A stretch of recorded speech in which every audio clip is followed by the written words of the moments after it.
News ಸಂಗಮಕ್ಕೆ ಸ್ವಾಗತ. ಮೊದಲಿಗೆ headlines. Kushalnagar ಪಟ್ಟಣದ ಗಣಪತಿ ದೇವಾಲಯದ ಮುಂಭಾಗದಲ್ಲಿ ಬಿಜೆಪಿ ಕಾರ್ಯಕರ್ತರು ಒಗ್ಗೂಡಿ ಬಿಜೆಪಿ ಪಕ್ಷದ ಕಾರ್ಯಕರ್ತ ವಿನಯ್ ಸೋಮಯ್ಯರವರ ಆತ್ಮಹತ್ಯೆಗೆ ಕಾರಣರಾದವರನ್ನ ಬಂಧಿಸುವಂತೆ ಪ್ರತಿಭಟನೆಯನ್ನ ಮಾಡಿದ್ದಾರೆ. ಕೆಆರ್ಪೇಟೆ ಪಟ್ಟಣದ ಬಿಜೆ ಶಿಕ್ಷಣ ಸಂಸ್ಥೆ ಆವರಣದಲ್ಲಿ ಮಕ್ಕಳ ಬೇಸಿಗೆ ಶಿಬಿರಕ್ಕೆ ಚಾಲನೆ ನೀಡಲಾಯಿತು. ಕುಶಾಲನಗರ ತಾಲೂಕಿನ ಕೂಡಿಗೆಯಲ್ಲಿ ರಾಗರಂಜಿನಿ ಸಂಗೀತ ಶಾಲೆಯಲ್ಲಿ ಬೇಸಿಗೆ ಶಿಬಿರಕ್ಕೆ ಚಾಲನೆ ನೀಡಲಾಯಿತು.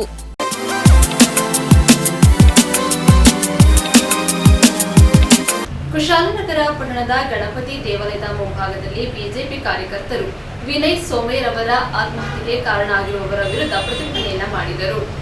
ಕುಶಾಲನಗರ ಪಟ್ಟಣದ ಗಣಪತಿ ದೇವಸ್ಥಾನದ ಮುಂಭಾಗದಲ್ಲಿ ಬಿಜೆಪಿ ಪಕ್ಷದ ವತಿಯಿಂದ ಪಕ್ಷದ ಕಾರ್ಯಕರ್ತ ವಿನಯ್ ಸೋಮಯ್ಯರವರ ಆತ್ಮಹತ್ಯೆಗೆ ನೇರ ಕಾರಣರಾಗಿರುವವರ ವಿರುದ್ಧ ಪ್ರತಿಭಟನೆಯನ್ನ ಹಮ್ಮಿಕೊಳ್ಳಲಾಗಿತ್ತು.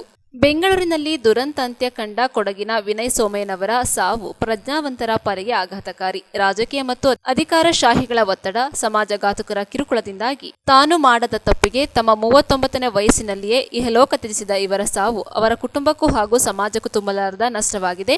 ಇವರ ಸಾವಿನ ಹಿಂದೆ ಕಾಣದ ಕೈಗಳ ಕೈವಾಡವಿದೆ. ಸಾಮಾಜಿಕ ಜಾಲತಾಣಗಳನ್ನು ದುರುಪಯೋಗಪಡಿಸಿಕೊಂಡು ಅವರು ಮಾಡದ ತಪ್ಪಿಗೆ ನಿರಂತರವಾಗಿ ಒತ್ತಡ ಹೇರಿ ಅವರನ್ನ ಮಾನಸಿಕವಾಗಿ ಜರ್ಜರಿತ ಮಾಡಿದ್ದಾರೆ. ಕೇವಲ ಒಂದು ವಾರದ ಹಿಂದೆ ಸಹ ಅವರ ಮೇಲೆ ರೌಡಿ ಶೀಟರ್ ತೆರೆಯುವುದಾಗಿ ಪೊಲೀಸ್ ಇಲಾಖೆಯಿಂದ ಬೆದರಿಸಿದ್ದಾರೆ. ಅವರ ಸಾವಿಗೆ ಅವರು ಬರೆದ ಮರಣ ಪತ್ರದಲ್ಲಿರುವ ವ್ಯಕ್ತಿಗಳು ಹಾಗೂ ಜಿಲ್ಲಾಡಳಿತ ಮತ್ತು ಪೊಲೀಸ್ ಇಲಾಖೆ ನೇರವಾಗಿ ಹೊಣೆಯಾಗಿದೆ. ಒತ್ತಡಕ್ಕೆ ಮಣಿದು ಕರ್ತವ್ಯ ಲೋಪ ಎಸಗಿದ ಕೊಡಗಿನ ಎಸ್ಪಿ ರಾಮರಾಜನ್ ಅವರನ್ನ ತಕ್ಷಣವೇ ಅಮಾನತುಗೊಳಿಸಿ ಅವರ ಮೇಲೆ ಮತ್ತು ಅವರ ಸಾವಿಗೆ ಕಾರಣರಾದ ಎಲ್ಲರ ಮೇಲೆ ಮೊಕದ್ದಮೆ ದಾಖಲಿಸಿ ಸೂಕ್ತ ಕ್ರಮ ಕೈಗೊಳ್ಳಬೇಕೆಂದು ಮಾಜಿ ಶಾಸಕರಾದ ಕೆಜಿ ಬೋಪಯ್ಯ, ಮಾಜಿ ಸಂಸದರಾದ ಪ್ರತಾಪ್ ಸಿಂಹ, ನಗರ ಅಧ್ಯಕ್ಷರಾದ ಚರಣ್, ಬಿಬಿ ಭಾರತೀಶ್, ವರದ, ನಾರಾಯಣ್, ಜಿಎಲ್ ನಾಗರಾಜ್, ನವನೀತ್, ರಾಮನಾಥನ್, ಚಂದ್ರಶೇಖರ್, ನಾಣಿ ಮುಂತಾದವರು ಒತ್ತಾಯಿಸಿದ್ದಾರೆ.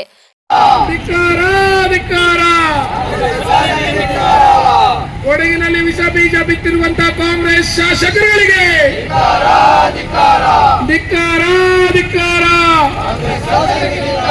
ಬಿಜೆಪಿ ಕಾರ್ಯಕರ್ತರ ಮೇಲೆ ಸುಳ್ಳು ಮೊಕದ್ದಮೆ ದಾಖಲಿಸಿರ್ತಕ್ಕ ಶಾಸಕರಿಗೆ ಸಹಿಸುವುದಿಲ್ಲ.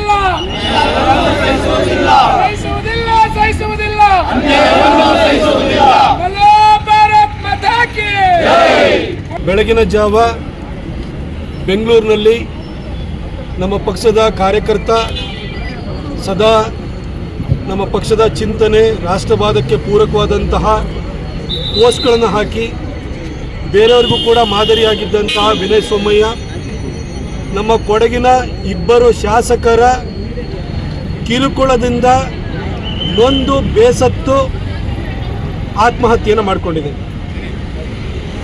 ಆತ ಆತ್ಮಹತ್ಯೆ ಮಾಡ್ಕೊಳ್ಳೋಕ್ಕಿಂತ ಮೊದಲು ಭಾಳ ಸ್ಪಷ್ಟವಾಗಿ ವಾಟ್ಸಪ್ ಗ್ರೂಪ್ನಲ್ಲಿ ತನ್ನ ಕಡೆಯ ಮಾತು ಅಂತ ಹೇಳಿ ಭಾಳ ಒಂದು ದೀರ್ಘವಾದಂಥ ಸಂದೇಶವನ್ನು ಕೊಟ್ಟಿದ್ದಾರೆ.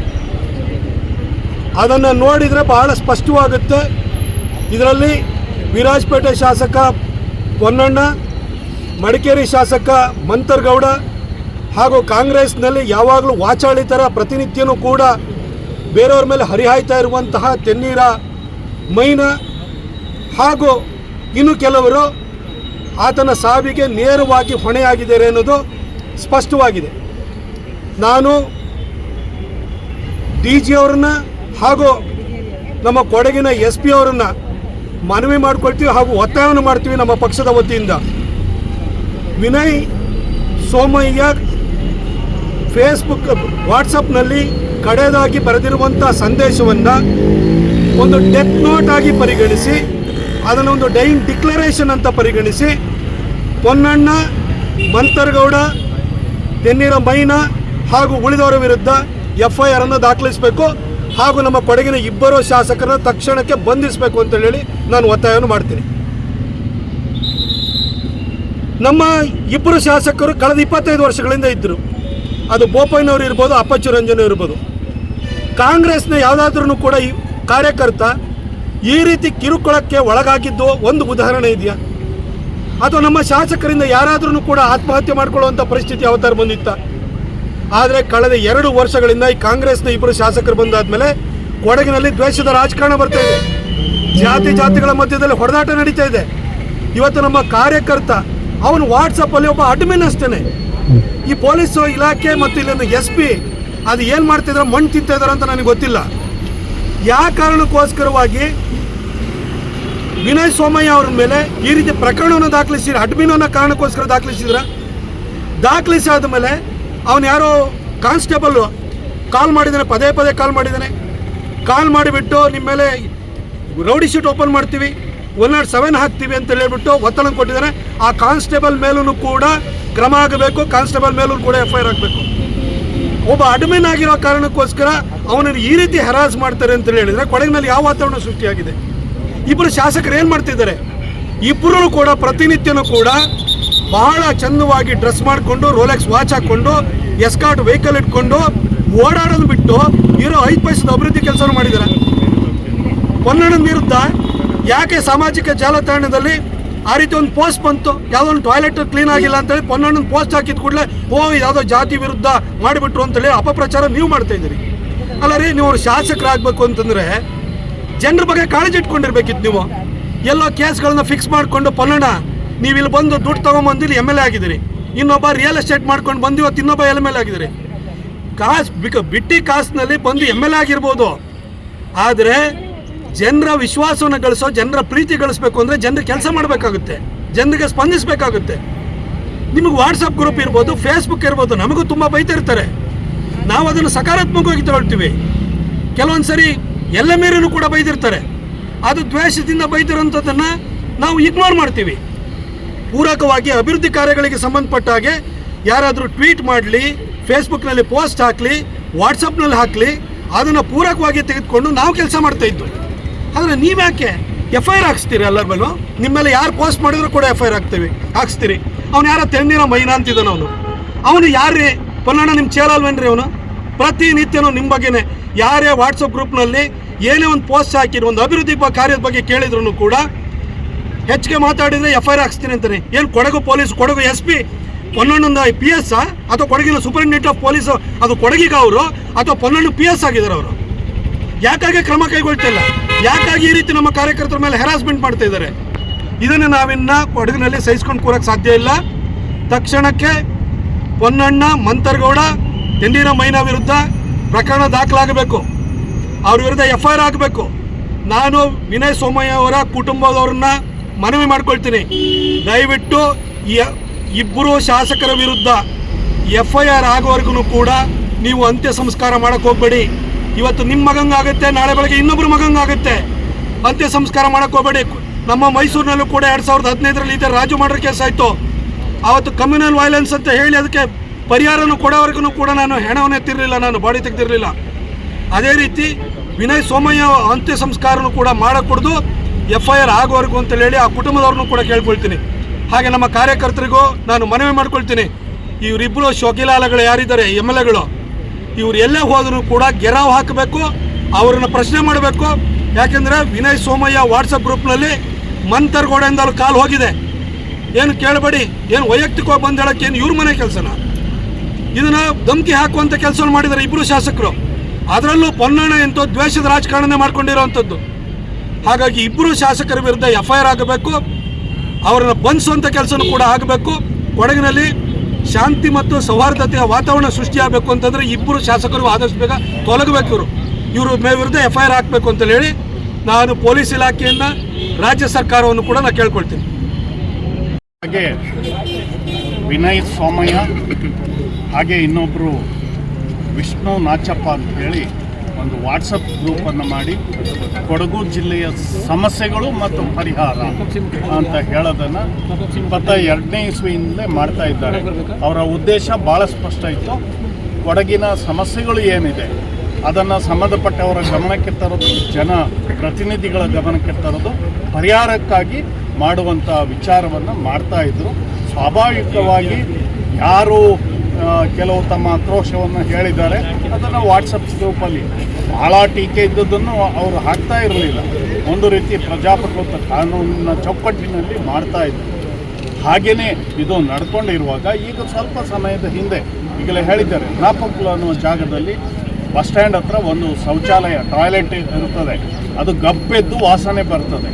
ಅದನ್ನು ಯಾರೋ ಥರ್ಡ್ ಪರ್ಸನ್ ಇವರ ವಾಟ್ಸಪ್ ಗ್ರೂಪಲ್ಲಿ ಹಾಕಿ ಅಭಿವೃದ್ಧಿ ಇದೇನ ಅವರ ಫೋಟೋನ ಟ್ಯಾಗ್ ಮಾಡಿದ್ದಾರೆ ವಿರಾಜಪೇಟೆ ಶಾಸಕರನ್ನ. ಅದಕ್ಕೆ ತತ್ಕ್ಷಣ ರಿಯಾಕ್ಷನ್ ಎಲ್ಲ ಮಾಡಿ ಪೊಲೀಸ್ಗೆಲ್ಲ ಹೇಳಿ ತಕ್ಷಣ FIR ಮಾಡ್ತಾರೆ. ಇಬ್ಬರ ಮೇಲೆ ಹಾಕಿದವ್ರ ಮೇಲೆ ಮಾಡ್ತಾರೆ. ಇವರಿಬ್ಬರು ಅಡ್ಮಿನ್ಗಳು ಸೈಬರ್ ಕ್ರೈಮಲ್ಲಿ ಅಡ್ಮಿನ್ಗಳ ಮೇಲೆ ಏನು FIR ಮಾಡೋ ಹಾಗೆ ಕಾನೂನಲ್ಲಿ ಏನೇನೋ ಅವಕಾಶಗಳಿಲ್ಲ. ಅಷ್ಟಕ್ಕೆ ಸುಮ್ಮನೆ ಆಗಿಲ್ಲ, ತಕ್ಷಣ ಅವ್ರನ್ನ ಬಂಧಿಸಬೇಕು ಅಂತೇಳಿ ಅವ್ರು ಎಲ್ಲೆಲ್ಲಿದ್ದಾರೆ ಎಲ್ಲ ಕಡೆ ಪೊಲೀಸ್ ಹಾಕಿ ಒಂಥರ ದರೋಡೆಕೋರನ್ನು ಇವರು ಈ ರೀತಿ ಮಾಡಲಿಲ್ಲ. ಯಾರೋ ಮರ್ಡರ್ ಮಾಡಿಲ್ಲ. ಬೇಕಷ್ಟು ಪ್ರಕರಣಗಳು ಈ ಜಿಲ್ಲೆಯಲ್ಲಿ ನಡೀತದೆ, ಅದರ ಬಗ್ಗೆ ಏನು ತಲೆ ಕೆಡಿಸ್ಕೊಳ್ಳಲ್ಲ. ದಿನನಿತ್ಯ ಮರಳು ದಂಧೆ ಇನ್ನೊಂದು ಎಲ್ಲವೂ ಆಗ್ತಾ ಇದೆ, ಅದರ ಬಗ್ಗೆ ಇವರಿಗೆ ಚಿಂತೆ ಇಲ್ಲ. ಇವರನ್ನು ಅರೆಸ್ಟ್ ಮಾಡುವಂಥ ಇದಾಯಿತು. ಏನೋ ಆಗಿ 3 ದಿವಸದಲ್ಲಿ ನಾವು ಆ್ಯಂಟಿಸಿಪೇಟರಿ ಬೇಲ್ ತಗೊಂಡು 3 ಜನಕ್ಕೂ ತಗೊಂಡು ಅದಾದ ನಂತರ FIR ಹೈಕೋರ್ಟಲ್ಲಿ ಪ್ರಶ್ನೆ ಮಾಡಿ ಅದಕ್ಕೂ ಸ್ಟೇ ತಂದಿದೆ. ಇಷ್ಟು ಇದ್ದಾಗಲೂ ಕೂಡ ಹೈಕೋರ್ಟಲ್ಲಿ ಆದೇಶ ಶುಕ್ರವಾರ ಆಗಿದೆ. ಶನಿವಾರ ಮನೆಗೆ ಮತ್ತೆ ಪೊಲೀಸ್ ಕಳಿಸ್ತಾರೆ. ಇವರಿಗೆ ಕೋರ್ಟ್ ಆದೇಶನೂ ಲೆಕ್ಕಕ್ಕಿಲ್ಲ, ಏನೂ ಇಲ್ಲದೆ ಒಂದು ರೀತಿ ಇಡೀ ಪೊಲೀಸ್ ಸ್ಟೇಷನ್ಗಳು, ಇಡೀ ಕೊಡಗು ಜಿಲ್ಲೆಯಲ್ಲಿರುವಂಥ ಎಲ್ಲ ಪೊಲೀಸ್ ಸ್ಟೇಷನ್ಗಳು ಒಂಥರ ಕಾಂಗ್ರೆಸ್ ಕಚೇರಿಗಳು. ಅಲ್ಲಿದ್ದು ಏನು ಹೇಳ್ತಾರೆ ಎಲ್ಲ ಪೊಲೀಸ್ ಸ್ಟೇಷನ್ ಇದರಲ್ಲಿ ಭಾಳ ಆ್ಯಕ್ಟಿವ್ ಇವತ್ತು ಆಗ್ತಾ ಇದ್ದಾರೆ. ಏನು ಪ್ರಜಾಪ್ರಭುತ್ವ ವ್ಯವಸ್ಥೆಯಲ್ಲಿ ಯಾರು ಮಾಡಿದಾಗ ಟೀಕೆ ಮಾಡಲಿಕ್ಕೆ ಇಲ್ವೋ? ನಾವು ವಿರೋಧ ಪಕ್ಷದವರು ಇವತ್ತು ಅವರ ತಪ್ಪುಗಳನ್ನ ಹೇಳಲೇಬಾರ್ದು. ಏನು ಹೊಗಳಿಸ್ಕೊಳ್ಳಿ ನೀವು ನಿಮ್ಮ ಹೊಗಳು ಭಟ್ರ ಕೈಯಿಂದ, ಆದರೆ ನೇರವಾಗಿ ನಮಗೇನು ಇಲ್ಲಿ ತಪ್ಪುಗಳು ಕಾಣುತ್ತೆ ಅದನ್ನು ಹೇಳಲೇಬಾರ್ದು ಅನ್ನುವಂಥ ದೃಷ್ಟಿಯಿಂದ ಇವತ್ತು ಮಾಡಿ ಬಹುಶಃ ಇಷ್ಟಕ್ಕೆ ಸೀಮಿತ ಆಗಿಲ್ಲ.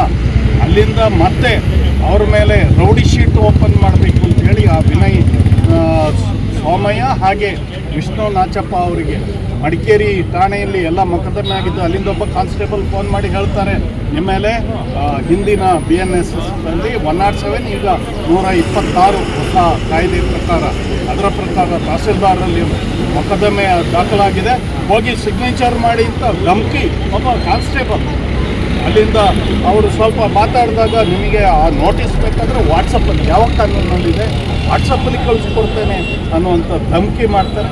ನನಗೆ ದೂರವಾಣಿಯಲ್ಲಿ ಮಾಡಿದಾಗ ಯಾವ ಕಾರಣಕ್ಕೂ ಹೋಗಿ ಸೈನ್ ಮಾಡಬೇಡಿ, ಅಂತಹ ಅಪರಾಧ ಏನೂ ಆಗಿಲ್ಲ, ಧೈರ್ಯವಾಗಿರಿ ಅಂತೇಳಿ ಹೇಳುವಂಥ ಮಾತನ್ನು ಹೇಳಿದರ ಪರಿಣಾಮ ಮತ್ತೆ ಪೊಲೀಸ್ನವರಿಗೆ ಹಿಡ್ಕೊಂಡು ದಬಾಯಿಸಿ SP ಗೂ ಹೇಳಿದೆ, ಯಾವುದು ಕಾನೂನು ನಡೆಯಲ್ಲಿ ಕೆಲಸ ಮಾಡಿರಿ, ಯಾರ್ದೋ ಏಜೆಂಟ್ ಆಗಿ ಕೆಲಸ ಮಾಡೋದಲ್ಲ. ನೀವು ತೆಗೆದುಕೊಳ್ಳುವಂಥ ಸಂಬಳ DA ಎಲ್ಲರದ್ದು ತೆರಿಗೆ ಹಣ ಇದೆ, ಅದನ್ನು ಕಾನೂನು ನಡೆಯಲ್ಲಿ ಕೆಲಸ ಮಾಡಿ ಅನ್ನುವಂತ ಹೇಳಿದಾಗ ಈಗ ಏನೂ ಮಾಡಲಿಲ್ಲ. ಆದರೆ ಈ ರೀತಿಯಾಗಿ ಹೆರಾಸ್ ಮಾಡಿ ಅವರಿಗೆ ದೂರವಾಣಿ, ಬಹುಶಃ ಇವತ್ತೇನು ತನ್ನ ಆತ್ಮಹತ್ಯೆ ಮಾಡಿಕೊಳ್ಳಿಕ್ಕೆ ಮೊದಲು ವಿನಯ್ ಸೋಮಯ್ಯ ಅವರ ಒಂದು ಲಾಸ್ಟ್ ಸ್ಪೀಕಿಂಗ್ ಅದನ್ನು ವಾಟ್ಸಪ್ ಗ್ರೂಪಲ್ಲಿ ಹಾಕಿದ್ದಾರೆ. ಯಾರಿಗೂ ಮನ ಕಳ್ಕತ್ತೆ ಆ ರೀತಿಯಾಗಿ ಬರೆದಿದ್ದಾರೆ, ಏನೇನು ತೊಂದರೆಯನ್ನು ಕೊಟ್ಟಿದ್ದಾರೆ. ಇನ್ನು ಮುಂದೆ ಇಂಥ ಪ್ರಕರಣಗಳು ನನ್ನ ಒಂದು ಸಾವಿಂದ ಅಂತ್ಯ ಆಗಬೇಕು ಅನ್ನುವಂಥ ವಿನಂತಿಯನ್ನು ಮಾಡಿದ್ದಾರೆ.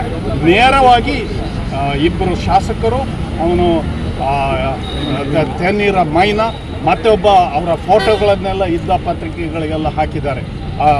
ಇವ್ರದ್ದೇ ಚಲ ಹರೀಶ್ ಬುವಯ್ಯ ಅವ್ರದ್ದು ಹಾಕಿದ್ದಾರೆ. ಇಷ್ಟೆಲ್ಲ ಆದಾಗಲೂ ಕೂಡ ಇದನ್ನು ನೇರವಾಗಿ ಅವರ ಸಂಬಂಧಿಕರ ಅವರ ಸಹೋದರ ಇವತ್ತು ಬೆಂಗಳೂರಿನ ಪೊಲೀಸ್ ಠಾಣೆಯಲ್ಲಿ ಕಂಪ್ಲೇಂಟು ಕೊಟ್ಟಿದ್ದಾರೆ, ಗೆಲುವು ಕೊಟ್ಟಿದ್ದಾರೆ. ನಮ್ಮ ಪಕ್ಷದ ಎಲ್ಲ ನಾಯಕರು ಹೋಗಿ ಘಟನೆ ಬಗ್ಗೆ ಹೇಳಿದ್ದಾರೆ. ಆದರೂ ಕೂಡ ಒಬ್ಬರ ಮೇಲೆ FIR ಮಾಡಿ ಪೋಸ್ಟ್ ಮಾಡಿ ಇವತ್ತು ಮತ್ತೆ ಶವ ಸಂಸ್ಕಾರ ಮಾಡಲಿಕ್ಕೆ ಒತ್ತಾಯವನ್ನು ಮಾಡ್ತಾ ಇದ್ದಾರೆ. ಸಂದೇಶ ನ್ಯೂಸ್ ಸಂಗಮಕ್ಕಾಗಿ ಡಾಕ್ಟರ್ H. ಮರುಗುಕೋಟಿ, ಕುಶಾಲನಗರ. ಕುಶಾಲನಗರ ತಾಲೂಕಿನ ಕೂಡಿಗೆಯಲ್ಲಿ ರಾಗರಂಜಿನಿ ಸಂಗೀತ ಶಾಲೆಯಲ್ಲಿ ಬೇಸಿಕ್ ಶಿಬಿರವನ್ನು ಆರಂಭಿಸಲಾಯಿತು. ಕುಶಾಲನಗರ ತಾಲೂಕಿನ ಕೂಡಿಗೆಯ ವಿಘ್ನೇಶ್ವರ ಮೆಡಿಕಲ್ ಹಿಂಭಾಗದ ರಾಗರಂಜಿನಿ ಸಂಗೀತ ಶಾಲೆಯಲ್ಲಿ ಬೇಸಿಗೆ ಶಿಬಿರ ಆರಂಭಿಸಲಾಯಿತು. ಕಾರ್ಯಕ್ರಮದ ಉದ್ಘಾಟನೆಯನ್ನ ಶ್ರೀ ವಿಷ್ಣು ನೃತ್ಯ ಕಲಾಶಾಲೆಯ ವಿದುಷಿ ವೀಣಾ ಮುಖೇಶ್ ರವರು ಟೇಪ್ ಕತ್ತರಿಸುವ ಮೂಲಕ ಉದ್ಘಾಟಿಸಿದರು. ಇದೇ ಸಂದರ್ಭದಲ್ಲಿ ಮಾಲತಿ, ಹಿರಿಯ ನಾಗರಿಕರಾದ ತಿಮ್ಮಯ್ಯ ಹಾಗೂ ನೃತ್ಯ ಶಾಲೆಯ ಶಿಕ್ಷಕರುಗಳಾದ ಚರಣ್ ಗೌಡ, ವರುಣ್ ಗೌಡರವರು ಉಪಸ್ಥಿತರಿದ್ದರು. ನಂತರ ನಾಟ್ಯ ಸುಧಾ, ಮೂಷಿಕ ವಾಹನ ದೇವರ ನಾಮಕ್ಕೆ ಶ್ರೀ ವಿಷ್ಣು ನೃತ್ಯ ಕಲಾಶಾಲೆಯ ವಿದುಷಿ ವೀಣಾ ಮುಖೇಶ್ ರವರ ವಿದ್ಯಾರ್ಥಿನಿ ಕುಮಾರಿ ಕುಲಶ್ರೀ KM ರವರು ಭರತನಾಟ್ಯ ನೃತ್ಯ ಮಾಡಿದರು.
ದೇವಗೆ ವಿನಾಯಕ ವಿದ್ಯೆ ಸಿದ್ಧಿಗೂ ದೇವಗೆ ವಿನಾಯಕ ಫಲದಾಯಕ ನೀನೇ ವಿನಾಯಕ ಫಲದಾಯಕ ನೀನೇ ವಿನಾಯಕ.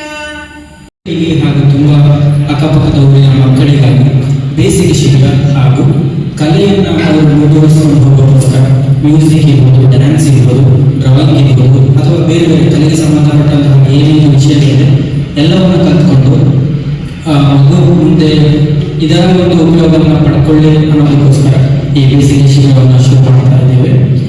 ಸೊ ನಾವು ಹೆಚ್ಚು ಕಡಿಮೆ ಒಂದು 4-5 ವರ್ಷದಿಂದ ಮ್ಯೂಸಿಕ್ ಡ್ಯಾನ್ಸ್ ಫೀಲ್ಡಲ್ಲಿ ಇದ್ದು ತುಂಬ ಜನರಿಗೆ ಟ್ರೈನ್ ಮಾಡಿ ಅವರು ಕೂಡ ಕೆಲವರು ನಮ್ಮಲ್ಲಿ ಕಲಿತಂತಹ ಕೆಲವು ಹುಡುಗರು ಸ್ಟೂಡೆಂಟ್ಗಳು ರಾಗಕ್ಕೆ ಸರಿಗಮಪದಲ್ಲಿ ಫೈನಲ್ ಆಡಿಷನ್ ಹೋಗಿದ್ದಾರೆ. ಮತ್ತು ನಾವೇ ಕಲಿಸಿದಂತಹ ಒಬ್ಬ ಹುಡುಗ ನಾಟಕದಲ್ಲಿ ಈಗ ಏನೋ ಕಲಿಸ್ತಾ ಇದ್ದಾನೆ. ಸೊ ಆ ಥರ ಮುಂದೆ ಕಲೆಗಳಲ್ಲಿ ಮುಂದುವರೆದು ಅದು ನಮಗೆ ಪುನಃ ಉಪಯೋಗ ಆಗುತ್ತೆ. ಏನಕ್ಕೆ ಈಗ ಈಗಿನ ಕಾಲಕ್ಕೆ ನೋಡಿದ್ರೆ ಎಲ್ಲ ಇಂಜಿನಿಯರ್, ಡಾಕ್ಟರ್ ಮತ್ತು ಬೇರೆ ಬೇರೆ MBA ಆ ಥರ ಎಲ್ಲ ಕೋರ್ಸ್ ಮಾಡಿಕೊಂಡು ಒಳ್ಳೆ ದುಡ್ಡು ಮಾಡೋದನ್ನ ನೋಡ್ತೀವಲ್ವ. ಯೋಚನೆ ಮಾಡಿ, ಈಗ ನಾವು ಕಲೆ ಕಲ್ತಿಲ್ಲ ಅಂದರೆ ಮುಂದೆ ಏನಾಗ್ಬೋದು ಗೊತ್ತಾ? 2060, 80 ಅಥವಾ 3000 ಇಸ್ವಿಗೆ ನಾವೀಗೆಲ್ಲರೂ ಇಂಜಿನಿಯರಿಂಗು ಮೆಡಿಕಲ್ ಅಂತ ಹೆಸರಿಸ್ತಾ ಇರ್ತೀವಿ.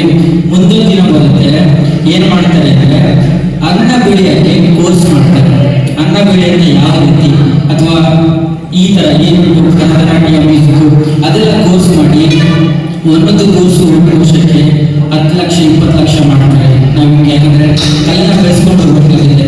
ಈಗ ನಾವು ತುಂಬ ಜನ ನೋಡ್ತೀವಿ, ನಮ್ಮ ಭಾರತದಲ್ಲಿ ಎಲ್ಲರೂ ಊಟ ಮಾಡ್ತಾರೆ, ಆದರೆ ಅದೇ ಪದಾರ್ಥವನ್ನು ಬೆಳೆಯೋದಕ್ಕೆ ಬೆರಳಿಕೆ. ನಮ್ಮ ಭಾರತದ 100%ಅಲ್ಲಿ 3% ಜನ ಮಾತ್ರ ಬೆಳೆ ಬೆಳೀತಾರೆ. ಸೊ ಇದೇ ಥರ ನಾವು ಕಲೆಯನ್ನು ಅಥವಾ ಬೇರೆ ಬೇರೆ ವಿಷಯಗಳನ್ನು ಮುಂದುವರಿಸಿಕೊಂಡು ಹೋದಾಗ ಅದು ನಮಗೆ ಮುಂದೊಂದು ದಿನ ಉಪಯೋಗ ಆಗುತ್ತೆ. ಯಾಕಂದರೆ ಈಗಿನ ಕಾಲದಲ್ಲಿ ಒಂದೇ ಟ್ಯಾಲೆಂಟ್ ಏನೂ ಆಗಲ್ಲ. ಯಾಕಂದರೆ ನಾನು ತುಂಬ ಹುಡುಗರನ್ನ ನೋಡಿದ್ದೀನಿ, ಇಂಜಿನಿಯರಿಂಗ್ ಹೋಗ್ತಾರೆ. ಸೊ ಇಂಜಿನಿಯರಿಂಗ್ ಡಿಗ್ರಿ ಮುಗಿಸಾದ್ಮೇಲೆ ಕೆಲಸ ಸಿಗಲ್ಲ, ಯಾಕಂದರೆ ಸ್ಕಿಲ್ ಇರಲ್ಲ. ಸೊ ಸೂಸೈಡ್ ಮಾಡ್ಕೊಳ್ಳೋದು ಆಗಲ್ಲ ಅಂತ ಆವಾಗ ಈ ಥರ ಕಲೆಗಳು ಉಪಯೋಗ ಬರುತ್ತೆ.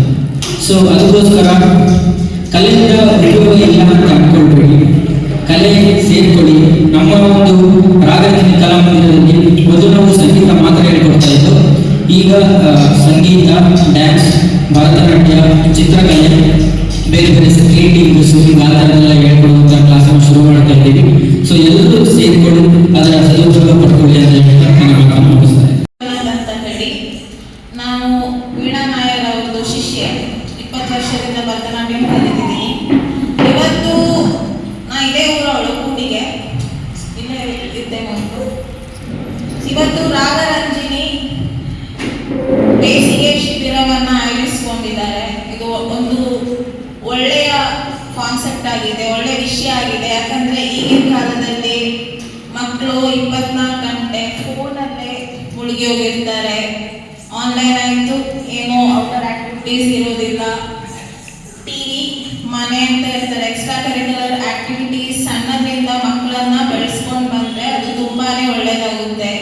ಈ ಬೇಸಿಗೆ ಶಿಬಿರದಲ್ಲಿ ರಾಗರಂಜನಿ ಇದರಲ್ಲಿ skating, swimming, art, Bharatanatyam, craft ಮತ್ತು ಸ್ಪೋಕನ್ ಇಂಗ್ಲಿಷ್ ಸುಮಾರು ರೀತಿಯ ವಿಷಯಗಳನ್ನು ಅವರು ಆಯೋಜಿಸ್ಕೊಂಡಿದ್ದಾರೆ. ಇವತ್ತಿಂದ ಶುರುವಾಗಿದೆ. ಇದು ಆಕ್ಚುಲಿ ಸಮ್ಮರ್ ಕ್ಯಾಂಪ್ ಎಲ್ಲರೂ ಹೋಗ್ತಾರೆ, ಬಟ್ ಸಿಟಿ ಏರಿಯಾಸ್ ಅಲ್ಲಿ ಕುಶಾಲನಗರದಲ್ಲಿ ಮಾಡ್ತಾರೆ, ಮಡಿಕೇರಿಯಲ್ಲಿ ಮಾಡ್ತಾರೆ, ಎಲ್ಲೋ ಮೂಲೆಯಲ್ಲಿ ಪರಂಪರಾ ಇದ್ರಲ್ಲಿ ಮಾಡ್ತಾರೆ. ಎಲ್ಲರೂ ಹೋಗ್ಲಿಕ್ಕೆ ಸಾಧ್ಯ ಇರೋದಿಲ್ಲ. ಯಾಕಂತ ಹೇಳಿದ್ರೆ ನಮ್ಮ ಸ್ಥಳೀಯ ಮಕ್ಕಳು ಕೂಡ ಏನಾಗಬೇಕು, ಅದಕ್ಕೆ ಬೇಸಿಗೆ ಶಿಬಿರಕ್ಕೆ ಬಂದ್ರೆ ಮಕ್ಕಳ ಜೊತೆಗೆ ಇನ್ವಾಲ್ವ್ ಆಗುವಾಗ ಅವರಿಗೆ ಮೆಂಟಲ್ ಸ್ಟೆಬಿಲಿಟಿ ಅನ್ನೋದು ಬರುತ್ತೆ, ಕ್ರಿಯೇಟಿವ್ ಥಾಟ್ಸ್ ಬರುತ್ತೆ. ಅವ್ರು ಚೆನ್ನಾಗಿ ಎಲ್ಲ ವಿಷಯಗಳಲ್ಲೂ ಕೂಡ ಅವರು ಇನ್ವಾಲ್ವ್ ಆಗೋದನ್ನ ಕರೀತಾರೆ. ಮಕ್ಕಳ ಜೊತೆ ಮಕ್ಕಳು ಬೆಳಿಬೇಕು. ಮತ್ತೆ ಇನ್ನು ಮುಂದೆ ಹೇಳೋದಾದ್ರೆ ಈ ಬೇಸಿಗೆ ಶಿಬಿರದಲ್ಲಿ ಪ್ರಾಮುಖ್ಯತೆ ಹೆಚ್ಚಿನದಾಗಿ ಶಾಸ್ತ್ರೀಯ ನೃತ್ಯ, ಸಂಗೀತ, ನಮ್ಮ ಪರಂಪರೆಗೆ ಅವರು ಹೆಚ್ಚಿನ ಪ್ರಾಶಸ್ತ್ಯ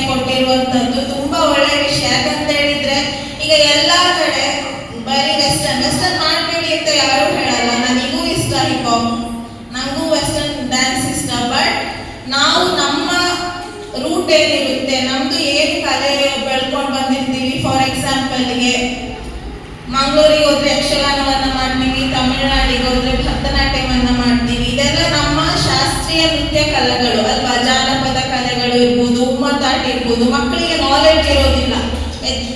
ಹಾಗಾಗಿ ಮಕ್ಕಳು ನಮ್ಮದನ್ನು ಪಾಶ್ಚಾತ್ಯ ಸಂಸ್ಕೃತಿಯ ಜೊತೆಗೆ ವೆಸ್ಟರ್ನ್ ಡ್ಯಾನ್ಸ್ನ ಜೊತೆಗೆ ಏನ್ ಮಾಡ್ಬೇಕು, ನಮ್ಮದನ್ನು ಕಲಿಬೇಕು. ಅವರಿಗೆ ನಾಲೆಡ್ಜ್ ಬೇಕು, ಆಗ ಮಕ್ಕಳ ಸಂಸ್ಕಾರಗಳು ಕೂಡ ಬೆಳೆಯುತ್ತೆ.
ನ್ಯೂಸ್ ಸಂಗಮಕ್ಕಾಗಿ ಡಾಕ್ಟರ್ ಎಚ್ ಮೃಗುಕೋಟಿ, ಕುಶಾಲನಗರ.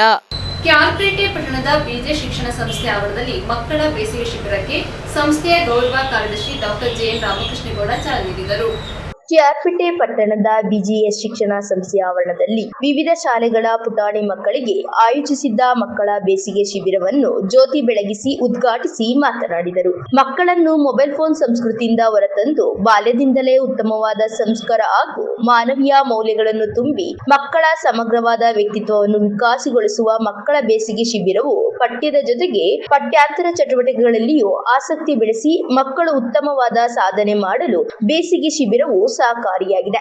ಬೇಸಿಗೆ ಶಿಬಿರದಲ್ಲಿ ಮಕ್ಕಳು ಆಡುತ್ತಾ ಕುಣಿಯುತ್ತಾ ಶಿಬಿರದಲ್ಲಿ ಭಾಗವಹಿಸುವ ಇತರೆ ಮಕ್ಕಳೊಂದಿಗೆ ಅನ್ಯೂನ್ಯತೆಯಿಂದ ಇರುವ ಜೊತೆಗೆ ಸ್ನೇಹ ಸಹಬಾಳ್ವೆಯ ವೃದ್ಧಿಗೆ ನೆರವಾಗಲಿದೆ ಎಂದು ರಾಮಕೃಷ್ಣೇಗೌಡ ಹೇಳಿದರು. ವಿಶ್ರಾಂತ ಉಪನ್ಯಾಸಕ ಎಂಕೆ ಹರಿಚರಣ್ ತಿಲಕ್ ಕಾರ್ಯಕ್ರಮದಲ್ಲಿ ಮುಖ್ಯ ಅತಿಥಿಯಾಗಿ ಭಾಗವಹಿಸಿ ಮಾತನಾಡಿ, ಮಕ್ಕಳನ್ನು ಮೊಬೈಲ್ ಫೋನ್ ಮೋಹದಿಂದ ಬಿಡಿಸಿ ನಾವು ವಾಸ ಮಾಡುವ ಸಮಾಜ ಸೇರಿದಂತೆ ನಮ್ಮ ಸಂಸ್ಕೃತಿ ಹಾಗೂ ಪರಂಪರೆಯ ಬಗ್ಗೆ ಅರಿವಿನ ಜಾಗೃತಿ ಮೂಡಿಸಲು ಮಕ್ಕಳ ಬೇಸಿಗೆ ಶಿಬಿರಗಳು ನೆರವಾಗಲಿದೆ ಎಂದು ಹರಿಚರಣ್ ಹೇಳಿದರು. ಹಿರಿಯ ಪತ್ರಕರ್ತ ಡಾಕ್ಟರ್ ಕೆಆರ್ ನೀಲಕಂಠ, ಸಂಗೀತ ಶಿಕ್ಷಣ ವೆಂಕಟೇಶ್ ಕಾರ್ಯಕ್ರಮದಲ್ಲಿ ಮಾತನಾಡಿದರು.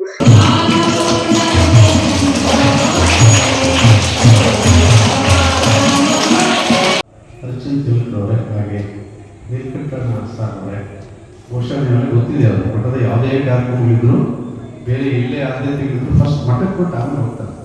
ಈಗಾಗಲೇ ನೀಲಕಂಠ ನಾವು 3-4 ಫೋನ್ ಬರ್ತಾಯಿತ್ತು, ಇಲ್ಲಿ ಮುಗಿಸ್ಬರ್ತೀನಿ ಅಂತ ಹೇಳ್ತಾ ಇದ್ದೆ. ಅಂದರೆ BGS ಸಂಸ್ಥೆಯ ಮೇಲೆ ಅಷ್ಟೊಂದು ವಿಶೇಷವಾದ ಕಾಳಜಿಯನ್ನು ಇಟ್ಕೊಂಡಿದ್ದಾರೆ. ಅವ್ರಿಗೂ ಕೂಡ ಈ ಸಂದರ್ಭದಲ್ಲಿ ನಾನು ಧನ್ಯವಾದಗಳು ಹೇಳ್ತಾ, ಇನ್ನು ಇದಕ್ಕೆ ಸಂಪನ್ಮೂಲ ವ್ಯಕ್ತಿಯಾಗಿ ಇವತ್ತಿನ ಕಾರ್ಯಕ್ರಮಕ್ಕೆ ಬಂದಿರುವಂಥ ನಮ್ಮ ವೆಂಕಟೇಶ್ ಅವರು, ನಿಮಗೆಲ್ಲ ಗೊತ್ತು, ಹಿಂದಿನ ನಮ್ಮ ಸ್ಟಾಫ್ ಕೂಡ ಇಲ್ಲೇ ಕೆಲಸ ಮಾಡ್ತಿದ್ರು, ರಿಟೈರ್ ಆದರು. ಅವರು ಕೂಡ ತುಂಬ ಚೆನ್ನಾಗಿದ್ದಾರೆ. ಅವ್ರಿಗೂ ಕೂಡ ಈ ಸಂದರ್ಭದಲ್ಲಿ ನೆನಪು ಮಾಡ್ಕೊಂತ, ಇನ್ನು ಎಲ್ಲ ಪತ್ರಕರ್ತ ಸಮಿತಿರಿದ್ದಾರೆ, ಅವ್ರಿಗೆ ನನ್ನ ಧನ್ಯವಾದಗಳನ್ನು ಹೇಳ್ತಾ, ಇನ್ನು ನನ್ನ ಸಹೋದ್ಯೋಗಿ ಬಂಧುಗಳಿದ್ವಿ, ನೀವೆಲ್ಲರೂ ಕೂಡ ಹೇಳ್ತಾ ಪ್ರೀತಿಯ ಮಕ್ಕಳೇ. ಬಹುಶಃ ಈಗಾಗಲೇ ಮಾತಾಡಿದಂಥ ನಮ್ಮ ಹರಿಚರಣ್ ತಿಲಕ್ರವರು ಮತ್ತು ನಮ್ಮ ನೀಲಕಂಠ ಸರ್ ಅವರು ನಿಮ್ಗೆ ಸೂಕ್ಷ್ಮವಾಗಿ ಹೇಳಿದ್ದಾರೆ. ಈ ಭಾಷಣ ನಿಮ್ಗೆ ಯಾರು ಅರ್ಥ ಆಗಲ್ಲ, ನಮಗೆ ಗೊತ್ತಿದೆ. ಆ ವಿಚಾರ ತಿಳ್ಕೊಂಡೆ ನಾನು ಮಾತನ್ನು ಕಮ್ಮಿ ಮಾಡ್ತೀನಿ. ಬಹುಶಃ ಇವತ್ತಿನ ಭಾಷಣ ನನಗೆ ಹೆಚ್ಚಾಗಿ ಹೇಳ್ತಕ್ಕಂಥದ್ದು ನಮ್ಮ ಮುಖ್ಯ ಶಿಕ್ಷಕರು ಮತ್ತು ನಮ್ಮ ಎಲ್ಲ ಸಹೋದ್ಯೋಗಿ ಶಿಕ್ಷಕರಿಗೆ ಅವರಿಗೆ ಸಣ್ಣ ಸೂಚನೆ ಏನು ಅಂತ ಹೇಳಿದ್ರೆ, ಬಹುಶಃ ಈ ಶಿಬಿರ ಕಾಟಾಚಾರಕ್ಕೆ ಆಗ್ತದೆ. ಇವತ್ತೊಂದು ಉದ್ಘಾಟನೆ ಮಾಡಿದ್ವಿ, ಮಕ್ಕಳೆಲ್ಲ ಕೂರಿಸ್ಕೊಂಡಿದ್ವಿ, ಗೆಸ್ಟ್ ಕರೆಸಿದ್ವಿ, ಗೆಸ್ಟ್ ಆದ ತಕ್ಷಣ ಅವ್ರನ್ನ ಸನ್ಮಾನ ಮಾಡಿದ್ವಿ, ಒಂದು ಪೇಪರಲ್ಲಿ ಬಂದ್ಬಿಡ್ತದೆ. ಮುಕ್ತಾಯ ಸಮಾರಂಭದಲ್ಲಿ ಸಾರ್ವಜನಿಕ ಗೆಸ್ಟ್ ಕರೆಸ್ತೀವಿ. ಇದು ದಯವಿಟ್ಟು ಯಾವುದೇ ಕಾರಣಕ್ಕೆ ಮಕ್ಕಳಿಗೆ ಪ್ರಾಮಾಣಿಕವಾಗಿ ಕಲಿಸುವಂಥ ಪ್ರಯತ್ನ ಆಗ್ತದೆ. ತೋರಿಕೆ ಕೆಲಸಗಳು ದಯವಿಟ್ಟು ಆಗ್ಬಾರ್ದು. ಯಾಕೆಂತ ಹೇಳಿದ್ರೆ ಈ ಮಕ್ಕಳುಗಳು ಇಷ್ಟು ಪ್ರೀತಿಯಿಂದ ಬಂದು ಕೂತಿದ್ದಾರೆ. ನಾವೇನು ಮನೆಯಲ್ಲಿ ಸಮಯವನ್ನು ಹಾಳು ಮಾಡ್ತಾರೆ, ಬೇರೆ ಬೇರೆ ಚೇಷ್ಟೆಗಳನ್ನು ಮಾಡ್ತಾರೆ, 12 ಮೊಬೈಲು ಇತ್ಯಾದಿ ಸೋಫಾ ಸೆಟ್ಗಳು ಡೈನಿಂಗ್ ಹಾರ್ಗಳು ಇದೆಲ್ಲ ಹಾಳು ಮಾಡ್ತಾರೆ, ಟಿವಿಗಳನ್ನು. ಹಾಗಾಗಿ ಮಕ್ಕಳು ಆ ಸಂದರ್ಭದಲ್ಲಿ ವರ್ಷವೆಲ್ಲ ನೀವು ಕಲಿತೀರಿ ಶಾಲೆಯಲ್ಲಿ, ಆದರೆ ಈ ರಜಾ 2 ತಿಂಗಳು ಬಂದಾಗ ನಿಮ್ಮ ಮನೆಗಳಲ್ಲಿ ಸಂಪೂರ್ಣವಾಗಿ ಚೇಷ್ಟೆಗೆ ಗುರಿಯಾಗ್ಬಿಡ್ತೀರಿ. ಅದಾಗೋದು ಬೇಡ. ಇಂತಹ ಸಂದರ್ಭದಲ್ಲಿ ನಿಮಗೆ ಬೇರೆ ರೀತಿಯ ಚಟುವಟಿಕೆಗಳು, ಮನಸ್ಸು ಅದಕ್ಕೆ ಸ್ಥಿರವಾಗಿ ಇರಬೇಕಾಗ್ತದೆ. ಬಹುಶಃ ಆ ಮನಸ್ಸಿನ ಸ್ಥಿರತೆಯನ್ನು ಇಟ್ಕೊಂಡು ಏಕಾಗ್ರತೆಯನ್ನು ಮೂಡಿಸತಕ್ಕಂಥ ಹಲವು ಕಾರ್ಯಕ್ರಮಗಳು ಈ ಬೇಸಿಗೆ ಶಿಬಿರದಲ್ಲಿ ಇದ್ದಾವೆ ಅಂತ ನಾನು ಅಂದ್ಕೊಂಡಿದ್ದೀನಿ. ಈ ಬೇಸಿಗೆ ಶಿಬಿರ ನಾನು ಮೊದಲೇ ಹೇಳಿದಾಗೆ ಮಕ್ಕಳ ಕ್ರಿಯಾಶೀಲತೆಯನ್ನು ಹೆಚ್ಚತಕ್ಕಂಥದ್ದು, ಕ್ರಿಯಾಶೀಲತೆಯ ಜೊತೆಗೆ ಮಕ್ಕಳಲ್ಲಿ ಹೊಸ ಉತ್ಸಾಹವನ್ನು ತುಂಬತಕ್ಕಂಥ ಒಂದು ಪರಿಕಲ್ಪನೆ ಈ ಬೇಸಿಗೆ ಶಿಬಿರಗಳಲ್ಲಿ ಅಡಗಿದೆ ಅಂತ ನಾನು ಅಂದ್ಕೊಂಡು ಇದು ಮಾತನಾಡುವ ವೇದಿಕೆ ಅಲ್ಲ. ನನ್ನ ಪ್ರಕಾರ ಇದೇನಿದ್ರು ಶುಭ ಕೋರುವ ವೇದಿಕೆ. ಯಾಕೆಂದ್ರೆ ಪೋಷಕರು ಇಲ್ಲ, ಅಧ್ಯಾಪಕರಿಗೆಲ್ಲ ಗೊತ್ತಿರತಕ್ಕಂಥದ್ದೇ. ಯಾಕೆಂದ್ರೆ ಅವರೇ ಈ ಕಾರ್ಯಕ್ರಮದ ಯಶಸ್ಸಿನ ಮೂಲ ಆಧಾರ ಸ್ತಂಭಗಳು. ಅವರ ಪರಿಕಲ್ಪನೆ ಏನಿದೆ, ಅಧ್ಯಾಪಕರ ಪರಿಕಲ್ಪನೆ ಈ ಬೇಸಿಗೆ ಶಿಬಿರದಲ್ಲಿ ಮಕ್ಕಳ ಮೂಲಕ ಅಭಿವ್ಯಕ್ತಿಗೊಳ್ತಕ್ಕಂಥದ್ದು. ಆದ್ರಿಂದ ಇಲ್ಲೇನು ಮಕ್ಕಳು ಶಿಬಿರದಲ್ಲಿ ಪಡ್ಕೊಳ್ತಾರೋ ಅದರಿಂದ ಎಲ್ಲ ಕ್ರಿಯಾಶಕ್ತಿ ಈ ಅಧ್ಯಾಪಕ ವರ್ಗ ಅಂತ ಹೇಳಿ ಅವ್ರನ್ನೂ ಕೂಡ ಈ ಸಂದರ್ಭದಲ್ಲಿ ನಾನು ಅಭಿನಂದಿಸ್ತಾ, ಈ ಕಾರ್ಯಕ್ರಮಕ್ಕೆ ಹೆಚ್ಚು ಸ್ಫೂರ್ತಿದಾಯಕವಾಗಿರತಕ್ಕಂಥವ್ರು, ಪ್ರೇರಣೆಯಾಗಿರತಕ್ಕಂಥವ್ರು ನಾನು ಮೊದಲೇ ಹೇಳಿದಾಗೆ ನಮ್ಮೆಲ್ಲರ ಮಾರ್ಗದರ್ಶಿಗಳಾದಂಥ ಡಾಕ್ಟರ್ ಜಯಂತ್ ರಾಮಕೃಷ್ಣೇಗೌಡ ಅವ್ರ ಬಗ್ಗೆ ಎಷ್ಟು ಹೇಳಿದ್ರು ಸಾಲದು. ಈಗಾಗಲೇ ನಾವು ಅವ್ರಿಗೆ ಅದಕ್ಕೆ ಸಾಧಕ ರತ್ನ ಪ್ರಶಸ್ತಿಯನ್ನು KR ಜನ ಕೊಟ್ಟಿದ್ದೀವಿ. ಯಾಕೆಂದ್ರೆ ಒಂದು ಸಾಧನೆ ಮಾಡತಕ್ಕಂಥದ್ದು ಅಷ್ಟು ಸುಲಭದ ಕೆಲಸ ಅಲ್ಲ. ಎಲ್ಲರೂ ಕೂಡ ಸಾಧಕರಾಗಲಿಕ್ಕೆ ಸಾಧ್ಯ ಇಲ್ಲ. ನೋಡ್ತಾ ಇದ್ದೀವಿ, ಎಷ್ಟೋ ಜನ ಶಿಕ್ಷಣ ಸಂಸ್ಥೆಗಳನ್ನು ಕಟ್ಟಿದ್ದಾರೆ, ದುಡ್ಡಿರತಕ್ಕಂಥವ್ರು ಬೇಕಾದ ಜನ ಇದ್ದಾರೆ, ಎಲ್ಲರೂ ಕೂಡ ಸಾಧಕರಾಗಲಿಕ್ಕೆ ಸಾಧ್ಯ ಇಲ್ಲ. ಸಾಧಕರಾಗಿರತಕ್ಕಂಥವ್ರಿಗೆ ಆಲೋಚನೆಗಳಿರಬೇಕು. ಆ ಆಲೋಚನೆಗಳನ್ನು ಅನುಷ್ಠಾನಗೊಳಿಸತಕ್ಕಂಥ ಒಂದು ಇಚ್ಛಾಶಕ್ತಿ ಮತ್ತೆ ಒಂದು ಸಂಘಟನಾ ಚಾತುರ್ಯ ಇರಬೇಕು. ಅವೆಲ್ಲವೂ ಕೂಡ ರಾಮಕೃಷ್ಣೇಗೌಡರಲ್ಲಿ ಇರೋದ್ರಿಂದ ಈ BGS ಶಿಕ್ಷಣ ಸಂಸ್ಥೆಗೆ ಒಂದು ಹೊಸ ರೂಪವನ್ನು ಕೊಟ್ಟಿದ್ದಾರೆ. ನಾನು ಗಮನಿಸಿದ್ದೀನಿ, ಈ ಶಾಲೆಗಳಲ್ಲಿ ಹಲವು ಕ್ರಿಯಾಶೀಲ ಚಟುವಟಿಕೆಗಳು ನಡೀತಾ ಇದೆ. ನಾನು ಮೊದಲೇ ಎಷ್ಟೋ ಸಲ ಹೇಳ್ತಾ ಇರ್ತೀನಿ, ಅವಾಗ ಅತಿ ಮೆಚ್ಚುಗೆ ಆದದ್ದು ಚಿಣ್ಣರ ಜಗಳಿ ಕಾರ್ಯಕ್ರಮ ಬಹುಶಃ ತುಂಬಾ ಅದ್ಭುತವಾದ ನೀ ಸಾ ಸಾ ನೀ ಹೇಳಿ ನೀ ದ ಪ ಮ ಗ ರೀ ಸಾ ನೋಡಿ ಆರೋಹಣ ಅವರೋಹಣ ಅಂದ್ರೆ ಸರಿ ಗ ಮ ಪದ ನಿ ಸ ಮೇಲೆ ಕತ್ತೀವಿ ಇದನ್ನ ಆರೋಹಣ ಅಂತ ಹೇಳ್ತೀವಿ ಸ ನಿ ದ ಪ ಮ ಗ ರಿ ಸ ಇದನ್ನ ಆರೋಹಣ ಅವರೋಹಣ ಅಂತೀವಿ ಆರೋಹಣದ ಮೇಲೆ ಕತ್ತುವುದು ಅವರೋಹಣದ ಕೆಳಿ ಕೇಳುದು ಸರಿ ಗ ಮ ಪದ ನಿ ಸ ಮೇಲೆ ಕತ್ತಿದೀವಿ ಸ ನಿ ದ ಪ ಮ ಗ ರಿ ಸ ಇದನ್ನ ಮೂರು ಕಾಲ ಹಾಡಬೇಕಾಗುತ್ತೆ ಸರಿ ಗ ಮ ಪದ ನಿ ಸ ಸ ನಿ ದ ಪ ಮ ಗ ರಿ ಸ ಸರಿ ಗ ಮ ಪದ ನಿ ಸ ಸ ನಿ ದ ಪ ಮ ಗ ರಿ ಸ ಮೊಬೈಲ್ ಏನು ಮಾಡೋದು, ಮೊಬೈಲ್ ಅನ್ನು ನೋಡೋದು. ರಜೆನ ನೀವು ಹೀಗೆ ಕಳೀತಾ ಇದ್ರೆ ಮನೆಯಲ್ಲಿದ್ದರೆ ಹೌದಲ್ವಾ? ನಿಮ್ಮನ್ನ ಏಕಾಂಗಿಗಳಾಗಿ ಮಾಡೋದು ಬೇಡ. ಮೊಬೈಲ್ನ ನೀವು ದಾಸರಾಗೋದು ಬೇಡ. ಮೊಬೈಲ್ಗೆ ಮಕ್ಕಳ ವ್ಯಕ್ತಿತ್ವ ಸಮಗ್ರವಾಗಿ ವಿಕಾಸ ಆಗಬೇಕು. ಮಕ್ಕಳ ಮನಸ್ಸು, ಅವರ ಚೈತನ್ಯ ಭತ್ತವನ್ನು ತುಂಬತಕ್ಕಂಥ ಬರೀ ಚೀಲಗಳಾಗಬಾರದು. ನೀವು ಭತ್ತವನ್ನು ಬೆಳೆಯುವಂತ ಗದ್ದೆಗಳಾಗಬೇಕು ಅನ್ನುವಂತ ಉದ್ದೇಶವನ್ನು ಇಟ್ಕೊಂಡು, ಹಾಗೆ ನಿಮ್ಮ ಆಲೋಚನೆ ಕ್ರಿಯಾಶೀಲತೆ ನಿಂತ ನೀರಾಗಬಾರದು, ಅದು ಯಾವಾಗಲೂ ಕೂಡ ಹರಿಯುವ ಗಂಗೆ ಆಗಬೇಕು. ಆ ಉದ್ದೇಶವನ್ನು ಇಟ್ಕೊಂಡು ಪೂಜ್ಯರಾದ ರಾಮಕೃಷ್ಣೇಗೌಡರ ಮಾರ್ಗದರ್ಶನದಲ್ಲಿ ಇವತ್ತು ವಿಶೇಷವಾಗಿ ಬೇಸಿಗೆ ಶಿಬಿರವನ್ನು ಆಯೋಜನೆ ಮಾಡಿ ನಿಮ್ಮ ವ್ಯಕ್ತಿತ್ವ ಸಮಗ್ರವಾಗಿ ವಿಕಾಸ ಆಗಬೇಕು. ನೀವು ತಂದೆ ತಾಯಿಗಳನ್ನ ಗೌರವಿಸ್ತಕ್ಕಂಥದ್ದು, ಗುರು ಹಿರಿಯರನ್ನ ಭಕ್ತಿ ಭಾವದಿಂದ ಕಾಣ್ತಕ್ಕಂಥದ್ದು, ಮೊಬೈಲಿಂದ ಹೊರಬಂದು ಮೊಬೈಲ್ ಪ್ರಪಂಚದಿಂದ ಹೊರಬಂದು ನೀವು ಲೋಕಜ್ಞಾನವನ್ನ ತಿಳ್ಕೊಳ್ತಕ್ಕಂಥದ್ದು. ಈಗ ನಮ್ಮ ಹರಿಚರಣ ತಿಲಕ್ ಅವರು ತಿಳಿಸಿದಾಗೆ ನಿಮ್ಮಲ್ಲಿ ಇರ್ತಕ್ಕಂಥ ವ್ಯಕ್ತಿತ್ವವನ್ನ ವಿವಿಧ ರೂಪಗಳಲ್ಲಿ ವಿಸ್ತಾರ ಮಾಡಿ ನಿಮ್ಗೆ ಒಂದು ಸಮಗ್ರವಾದ ವ್ಯಕ್ತಿತ್ವ ಬರಬೇಕು. ಬಾಲ್ಯದಿಂದ ನಿಮ್ಗೆ ವಿಶೇಷವಾಗಿ ಶಿಸ್ತು ಬರಬೇಕು, ಸಂಯಮ ಬರಬೇಕು. ಯಾವುದಾದ್ರೂ ಒಂದು ಕೆಲಸವನ್ನು ನಾನು ಮಾಡ್ತೀನಿ ಅನ್ನುವಂತ ಆತ್ಮವಿಶ್ವಾಸ ಬರಬೇಕು ಅನ್ನುವಂತ ಕಾಳಜಿಯನ್ನ ಇಟ್ಕೊಂಡು ಇವತ್ತು ವಿಶೇಷವಾಗಿ ನಿಮ್ಗೆ ಮಕ್ಕಳ ಬೇಸಿಗೆ ಶಿಬಿರವನ್ನ ಆಯೋಜಕರು ರೂಪಿಸಿದ್ದಾರೆ. ಹಾಗಾಗಿ ಈ ಬೇಸಿಗೆ ಶಿಬಿರದಲ್ಲಿ ನೀವು ಭಾಗವಹಿಸಿದಿರಿ. ಈ ಶಿಬಿರದಲ್ಲಿ ನಿಮಗೆ ಹಲವಾರು ಉಪಯುಕ್ತವಾದಂತಹ ಮಾಹಿತಿಗಳು ಸಿಗ್ತಾವೆ. ನಿಮ್ಗೆ ಕಲಿಯಲಿಕ್ಕೆ ಕೇವಲ ಒಂದು 4 ಗೋಡೆಗಳ ಮಧ್ಯದಲ್ಲಿ ಕುಳಿತುಕೊಂಡು ಕಲಿಯೋದು ಬೇರೆ, ನೀವು ಹೊರಗಡೆ. ನ್ಯೂಸ್ ಸಂಗಮಕ್ಕಾಗಿ ಡಾಕ್ಟರ್ ಕೆಆರ್ ನೀಲಕಂಠ, ಕ್ಯಾರ್ಪೇಟೆ. ನಾಪೋಕ್ಲ ಸಮೀಪದ ಇಂದಿರಾ ನಗರದಲ್ಲಿ 20 ಲಕ್ಷ ರು ವೆಚ್ಚದ ಕಾಂಕ್ರೀಟ್ ನಿರ್ಮಾಣಕ್ಕೆ ಭೂಮಿ ಪೂಜೆ ನೆರವೇರಿಸಲಾಯಿತು. ನಾಪೋಕ್ಲುವಿನ ಇಂದಿರಾನಗರದಲ್ಲಿ ಶಾಸಕರ ಅನುದಾನದಿಂದ ಬಿಡುಗಡೆಯಾದ 20 ಲಕ್ಷ ರುನ ಕಾಂಕ್ರೀಟ್ ರಸ್ತೆ ನಿರ್ಮಾಣಕ್ಕೆ ಭೂಮಿ ಪೂಜೆ ನೆರವೇರಿಸಲಾಯಿತು.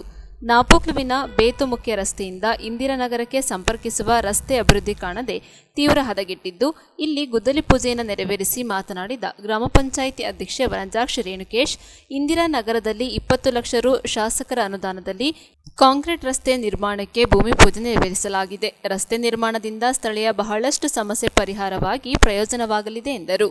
ಬ್ಲಾಕ್ ಕಾಂಗ್ರೆಸ್ ಅಧ್ಯಕ್ಷ ಹಾಗೂ ಗ್ರಾಮ ಪಂಚಾಯಿತಿ ಸದಸ್ಯರಾದ ಕೆಎ ಇಸ್ಮಾಯಿಲ್ ಮಾತನಾಡಿ, ಇಂದಿರಾನಗರದಲ್ಲಿ 150ರಿಂದ 200 ಮನೆಗಳಿದ್ದು, ಇದರಲ್ಲಿ ಪರಿಶಿಷ್ಟ ಜಾತಿ ಹಾಗೂ ಅಲ್ಪಸಂಖ್ಯಾತರು ವಾಸಿಸುತ್ತಿರುವುದನ್ನು ಮನಗಂಡು ಶಾಸಕರ ಮುತುವರ್ಜಿಯಿಂದ ಕಾಂಕ್ರೀಟ್ ರಸ್ತೆ ನಿರ್ಮಾಣವಾಗಲಿದ್ದು, ನಾಗರಿಕರಿಗೆ ಪ್ರಯೋಜನವಾಗಲಿದೆ. ಈ ಕಾಮಗಾರಿ ಶೀಘ್ರ ಪೂರ್ಣಗೊಳ್ಳಲಿದ್ದು, ಮುಖ್ಯಮಂತ್ರಿಗಳ ಕಾನೂನು ಸಲಹೆಗಾರರು ಶಾಸಕರಾದ ಎಎಸ್ ಪೊನ್ನಣ್ಣನವರು ಉದ್ಘಾಟನೆಗೊಳಿಸಲಿದ್ದಾರೆ ಎಂದರು. ಇದೇ ಸಂದರ್ಭ ಗ್ರಾಮ ಪಂಚಾಯಿತಿ ಉಪಾಧ್ಯಕ್ಷರಾದ ಕಂಗಂಡ ಶಶಿಮಂದಣ್ಣ, ಕಾಂಗ್ರೆಸ್ ವಲಯ ಅಧ್ಯಕ್ಷರು ಹಾಗೂ ಗ್ರಾಮ ಪಂಚಾಯಿತಿ ಸದಸ್ಯರಾದ ಮಾಚೆಟ್ಟಿರ ಕುಶುಕುಶಾಲಪ್ಪ, ಸದಸ್ಯರಾದ ಮೊಹಮ್ಮದ್ ಕುರೈಸಿ, ಜಿಲ್ಲಾ ಕಾಂಗ್ರೆಸ್ ಉಪಾಧ್ಯಕ್ಷರಾದ ಎಂಎಚ್ ಅಬ್ದುಲ್ ರೆಹಮಾನ್ ಹಾಗೂ ಗ್ರಾಮಸ್ಥರು ಉಪಸ್ಥಿತರಿದ್ದರು. ನಮಸ್ಕಾರ. ನಾಪೋಕ್ಲ ಪಂಚಾಯಿತಿ ಇಂದಿರಾನಗರದಲ್ಲಿ MLA ಅವರ ಅನುದಾನದಲ್ಲಿ 20 ಲಕ್ಷದ ಕಾಂಕ್ರೀಟ್ ರೋಡ್ ಆಗ್ತಾಯಿದೆ. ಇದು ಎಲ್ಲ ಕಲ್ಪ ಕಾಮಗಾರಿ ಆಗದಲ್ಲೇ ಉನ್ನತ ಕಾಮಗಾರಿ ಆಗಲಿ ಅಂತ ಹೇಳ್ಬಿಟ್ಟು ನಾನು ಆಶಿಸ್ತೇನೆ. ಇದೇ ಸಂದರ್ಭದಲ್ಲಿ MLA ಅವರಿಗೆ ಇಂದಿರಾನಗರದಲ್ಲಿ ಆಗಿರೋದ್ರಿಂದ, ನಾನು ಇಲ್ಲಿ ನಿವಾಸಿಯಾಗಿರೋದ್ರಿಂದ ಅವರಿಗೆ ನನ್ನ ಪರವಾಗಿ, ಊರಿನ ಪರವಾಗಿ ಧನ್ಯವಾದವನ್ನು ಹೇಳುತ್ತೇನೆ. ನಮ್ಮ ನಾಗಬೋಗಿಲಿನ ಇಂದಿರಾನಗರ ಕಾಲೋನಿಗೆ ಹೋಗುವಂಥ ರಸ್ತೆಯ ಒಂದು ಅಭಿವೃದ್ಧಿ ಕಾರ್ಯ ನಮ್ಮ ಶಾಸಕರ ಆದೇಶದ ಮೇಲೆ ಇವತ್ತು ಗ್ರಾಮ ಪಂಚಾಯತ್ ಅಧ್ಯಕ್ಷರು, ಉಪಾಧ್ಯಕ್ಷರು ಹಾಗೂ ಊರಿನ ಮುಖಂಡರುಗಳಾದಂಥ ಅಬ್ದುಲ್ ರೆಹಮಾನ್ರು, ಕುಶಾಲಪ್ಪ, ಕುರೇಶ್ರವರೆಲ್ಲ ಸೇರಿ ಕಾರ್ಯ ಶುರು ಮಾಡಲಿಕ್ಕೆ ಗುದ್ದಲಿ ಪೂಜೆ ನಡೆಸಿದ್ದಾರೆ. ಈ ಕಾಲೋನಿಗೆ ರಸ್ತೆಯಲ್ಲಿ ಕಡಿಮೆ ಅಂದರೆ ಒಂದು 150ರಿಂದ 200 ಮನೆಗಳಿವೆ. ಅದರಲ್ಲಿ ಒಂದು ಕಡೆ ಪರಿಶಿಷ್ಟ ಜಾತಿಯವರ ಕಾಲೋನಿ ಇದೆ, ಒಂದು ಕಡೆ ಮುಸ್ಲಿಂ ಬಾಂಧವರದ್ದು ಕಾಲೋನಿ ಇದೆ. ಆದ್ದರಿಂದ ಮಧ್ಯದಲ್ಲಿ ನಮ್ಮ ಶಾಸಕರು ಬಂದಾಗ ಗಮನ ಹರಿಸಿ ಈ ರಸ್ತೆಗೆ ಒಂದು 20 ಲಕ್ಷ ರೂಪಾಯಿ ಅವರ ಅನುದಾನದಿಂದ ಕೊಟ್ಟಿದ್ದಾರೆ. ಅದರ ಕಾಮಗಾರಿ ಶುರುವಾಗ್ತದೆ. ಅದು ಸರಸ್ವತಿ ಭಗವಂತನು ಚೆನ್ನಾಗಿ ನೆರವೇರಿಸಿದಂಥ ಭಗವಂತಲ್ಲಿ ಬೇಡಿಕೊಳ್ಳುತ್ತೇನೆ. ಅದೇ ಬಗ್ಗೆ ಈ ಗುದ್ದಲಿ ಪೂಜೆ ಇವತ್ತು ಊರನ್ನು ನೆರವೇರಿಸಿದರೆ ಇದರ ಉದ್ಘಾಟನೆಯನ್ನು ನಮ್ಮ ಮಾನ್ಯ ಶಾಸಕರಾದಂತಹ ಕೊಲ್ನಾ ಸರ್ ಅವರು ಬಂದು ನೆರವೇರಿಸಿಕೊಡ್ತಾರೆ ಅಂತ ಭರವಸೆಯನ್ನು ಕೊಡ್ತೇನೆ. ನ್ಯೂಸ್ ಸಂಗಮಕ್ಕಾಗಿ ದುಗ್ಗಳ ಸದಾನಂದ ನಾಪೋಕ್ಲು. ಮಂಡ್ಯ ಡಿಸಿ ಕಚೇರಿಗೆ ಡಾಲು ರವಿ ಹಾಗೂ ಎಂಬಿ ಹರೀಶ್ ಆಗಮಿಸಿ ಮನ್ಮೂಲ್ ಚುನಾವಣೆಯ ಫಲಿತಾಂಶದ ಪ್ರಮಾಣ ಪತ್ರ ಸ್ವೀಕರಿಸಿದರು. ಫೆಬ್ರವರಿ 2ರಂದು ಪ್ರಕಟವಾಗಿದ್ದ ಮನ್ಮೂಲ್ ಮಂಡ್ಯ ಹಾಲು ಒಕ್ಕೂಟದ ಚುನಾವಣೆಯ ಫಲಿತಾಂಶ ಹೈಕೋರ್ಟ್ನಿಂದ ತಡೆಹಿಡಿಯಲಾಗಿತ್ತು. ಇಂದು ಮಂಡ್ಯ ಡಿಸಿ ಕಚೇರಿಗೆ ಆಗಮಿಸಿ ಪ್ರಮಾಣ ಪತ್ರ ಸ್ವೀಕರಿಸಿದ ಡಾಲು ರವಿ ಹಾಗೂ ಎಂಬಿ ಹರೀಶ್. ಶಾಸಕರಾದ ಎಚ್.ಟಿ. ಮಂಜುರವರಿಗೆ ಭಾರಿ ಮುಖಭಂಗ ಮಾಡಿದ್ದ ಡಾಲು ರವಿ ಹಾಗೂ ಕೈಪಕ್ಷದ ಬೆಂಬಲಿತರಾಗಿ ಡಾಲು ರವಿ ಮತ್ತು ಮಾಜಿ ಅಧ್ಯಕ್ಷ ಎಂಬಿ ಹರೀಶ್ ಗೆಲುವು ಸಾಧಿಸಿದ್ದಾರೆ. ಭಾರಿ ಮುಖಭಂಗ ಮಾಡಿದ್ದ ಡಾಲು ರವಿ, ಕೈಪಕ್ಷದ ಬೆಂಬಲಿತರಾಗಿ ಡಾಲು ರವಿ ಮತ್ತು ಮಾಜಿ ಅಧ್ಯಕ್ಷ ಎಂಬಿ ಹರೀಶ್ ಗೆಲುವು ಸಾಧಿಸಿದ್ದಾರೆ. ಚುನಾವಣೆ ಫಲಿತಾಂಶವನ್ನ ಅಧಿಕೃತವಾಗಿ ಘೋಷಿಸಿ ಪ್ರಮಾಣ ಪತ್ರ ವಿತರಿಸಿದ ಚುನಾವಣಾ ಅಧಿಕಾರಿಗಳಾದ ಎಂಡಿಸಿ ಶಿವಾನಂದ ಮೂರ್ತಿ, ಡಾಲು ರವಿ 137, ಹರೀಶ್ 123 ಮತಗಳಿಂದ ಗೆಲುವು ಸಾಧಿಸಿದ್ದಾರೆ.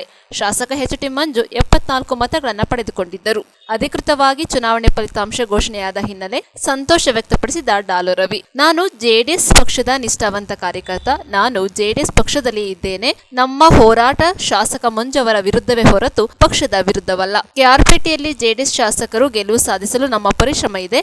ಶಾಸಕರು ಈ ಸತ್ಯದ ವಿಚಾರವನ್ನ ಎಂದಿಗೂ ಮರೆಯಬಾರದು. 150 ಗ್ರಾಮಗಳ ಪರವಾಗಿ ಹಾಲು ಉತ್ಪಾದಕರ ಪ್ರತಿನಿಧಿಗಳು ನಮ್ಮನ್ನ ಆರಿಸಿ ವಿಜಯಮಾಲೆ ತೊಡಿಸಿದ್ದಾರೆ. ಡೈರಿ ಚುನಾವಣೆಯಲ್ಲಿ ಸೋತ ಮೇಲೆ ಶಾಸಕರಿಗೆ ಸೋಲಿನ ಕಹಿ ಅರಿವಾಗಿದೆ. ಜನರ ತೀರ್ಪನ್ನ ಎಲ್ಲರೂ ಗೌರವಿಸಬೇಕೆಂದು ಡಾಲು ರವಿ ಮಾರ್ಮಿಕವಾಗಿ ಹೇಳಿದ್ರು.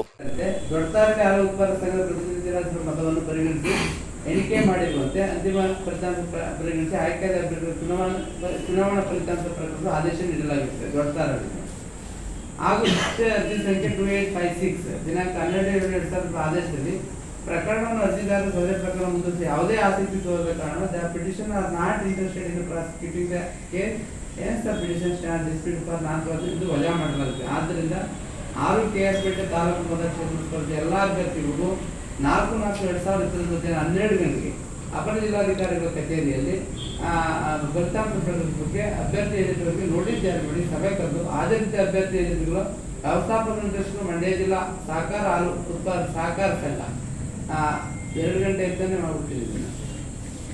2 ಗಂಟೆ ಅಂತಾನೆ ಮಾಡೋದು, ಈಗ 2 ಗಂಟೆಗೆ ನಡೀತಾ ಇದೆಯಲ್ಲ, ಹಾಗಾಗಿ ಜಾರಿ ಮಾಡಿ ಸಮ್ಮುಖದಲ್ಲಿ ಈ ಕೆಳಕಂಡಂತೆ ಸಭಾ ನಡವಳಿ ನಡೆಸಲಾಯಿತು.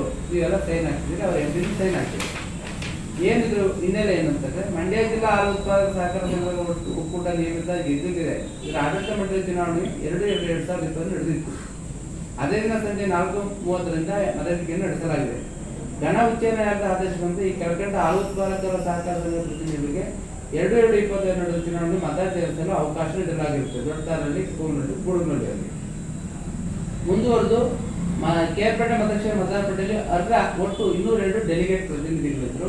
ಅದರಲ್ಲಿ ಗಣ ಉಚ್ಚ ನ್ಯಾಯಾಲಯದ ಆದೇಶದಂತೆ 3 ಹಾಲು ಉತ್ಪಾದಕ ಸಂಘಗಳ ಡೆಲಿಗೇಟ್ ಪ್ರತಿನಿಧಿಗಳು ಒಟ್ಟು 205 ಡೆಲಿಗೇಟ್ ಪ್ರತಿನಿಧಿಗಳು ಮತ ಚಲಾಯಿಸಿದ್ದಾರೆ. ಅದರಲ್ಲಿ 3 ಡೆಲಿಗೇಟ್ ಪ್ರತಿನಿಧಿಗಳು ಚಲಾಯಿಸಿದ ಮತಪತ್ರಗಳನ್ನ ಪ್ರತ್ಯೇಕ ಮತಪೆಟ್ಟಿಗೆಯಲ್ಲಿರಿಸಿ ಎಲ್ಲಾ ಡೆಲಿಗೇಟ್ಗಳ ಮತ ಎಣಿಕೆ ಮಾಡಿ ಗಣ ಉಚ್ಚ ನ್ಯಾಯಾಲಯದ ಆದೇಶದಂತೆ ಅಂತಿಮ ಫಲಿತಾಂಶ ಪ್ರಕಟಿಸಿದೆ. ಮಂಡ್ಯ ಜಿಲ್ಲಾ ಕಚೇರಿಯಲ್ಲಿ ಸುರಕ್ಷಿತವಾಗಿ ಇರಲಾಗಿದೆ. ಎಲ್ಲ ಡೆಲಿಗೇಟ್ ಮತನ್ನು ನಾವು ಕೌಂಟ್ ಮಾಡಿದ್ದೀವಿ, ಇನ್ಕ್ಲೂಡಿಂಗ್ ಕೋರ್ಟ್ ಕೇಸ್.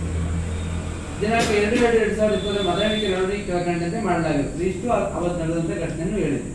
ಮತದಾನ ಮುಕ್ತಾಯಗೊಂಡ ನಂತರ ಎಣಿಕೆ ಪ್ರಕ್ರಿಯೆ ಪ್ರಾರಂಭ ಮಾಡಲಾಗಿ ಸಾಮಾನ್ಯ ಒಟ್ಟು 202 ಸಂಘಗಳ ಡೆಲಿಗೇಟ್ ಪ್ರತಿನಿಧಿ ಮತಗಳನ್ನು ನ್ಯಾಯಾಲಯದ ಅಭ್ಯರ್ಥಿಯಂತೆ 3 ಸಂಘಗಳ ಪ್ರತಿನಿಧಿಗಳ ಮತಗಳನ್ನು ಸೇರಿಸಿ ಎಣಿಕೆ ಮಾಡಲಾಗಿದ್ದು ಈ ಕೆಳಕಂಡಂತೆ ಅಭ್ಯರ್ಥಿಗಳು ಮತಗಳನ್ನು ಪಡೆದಿರ್ತಾರೆ. ಅವ್ರ ಪ್ರಕಾರ ಇಷ್ಟು ಪಡೆದಿದ್ದಾರೆ.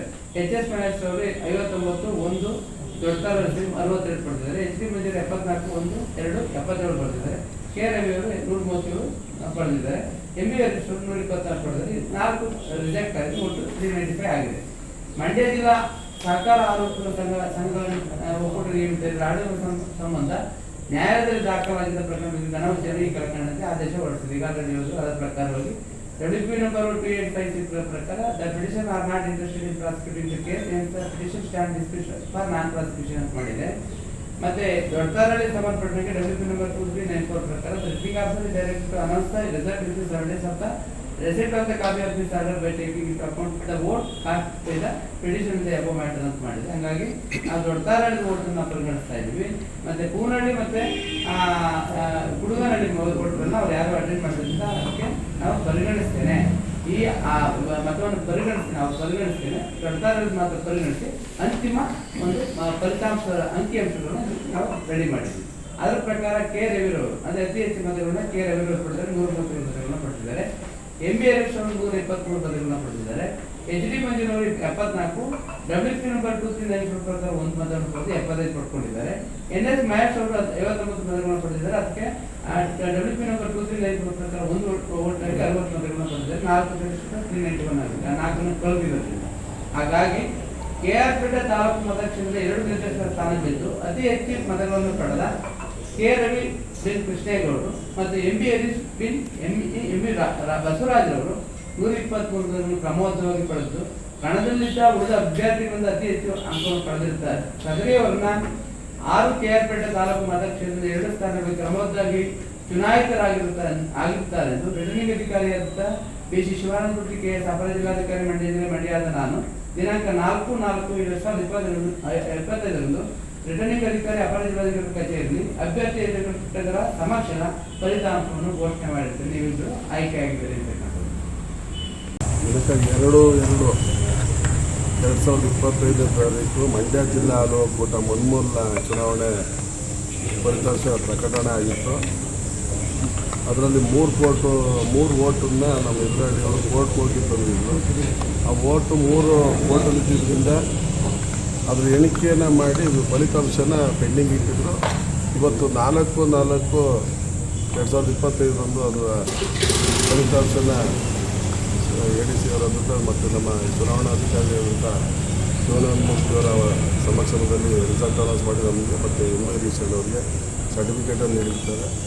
ಅವತ್ತು ಚುನಾವಣೆ ನಡೆದ ಸಂದರ್ಭದಲ್ಲಿ ತಮಗೆಲ್ಲ ನಾವು ಮಾತಾಡ್ಸೋಕ್ಕೆ ಕಾಲಾವಕಾಶ ಕೊಡಲಿಲ್ಲ. ಯಾಕೆ ಅಂತಂದರೆ ನಾವು ಅಧಿಕೃತ ರಿಸಲ್ಟ್ ಬರದೆ ಅದನ್ನು ಮಾತಾಡೋದು ಬೇಡ ಅಂತ ಹೇಳಿದ್ರು.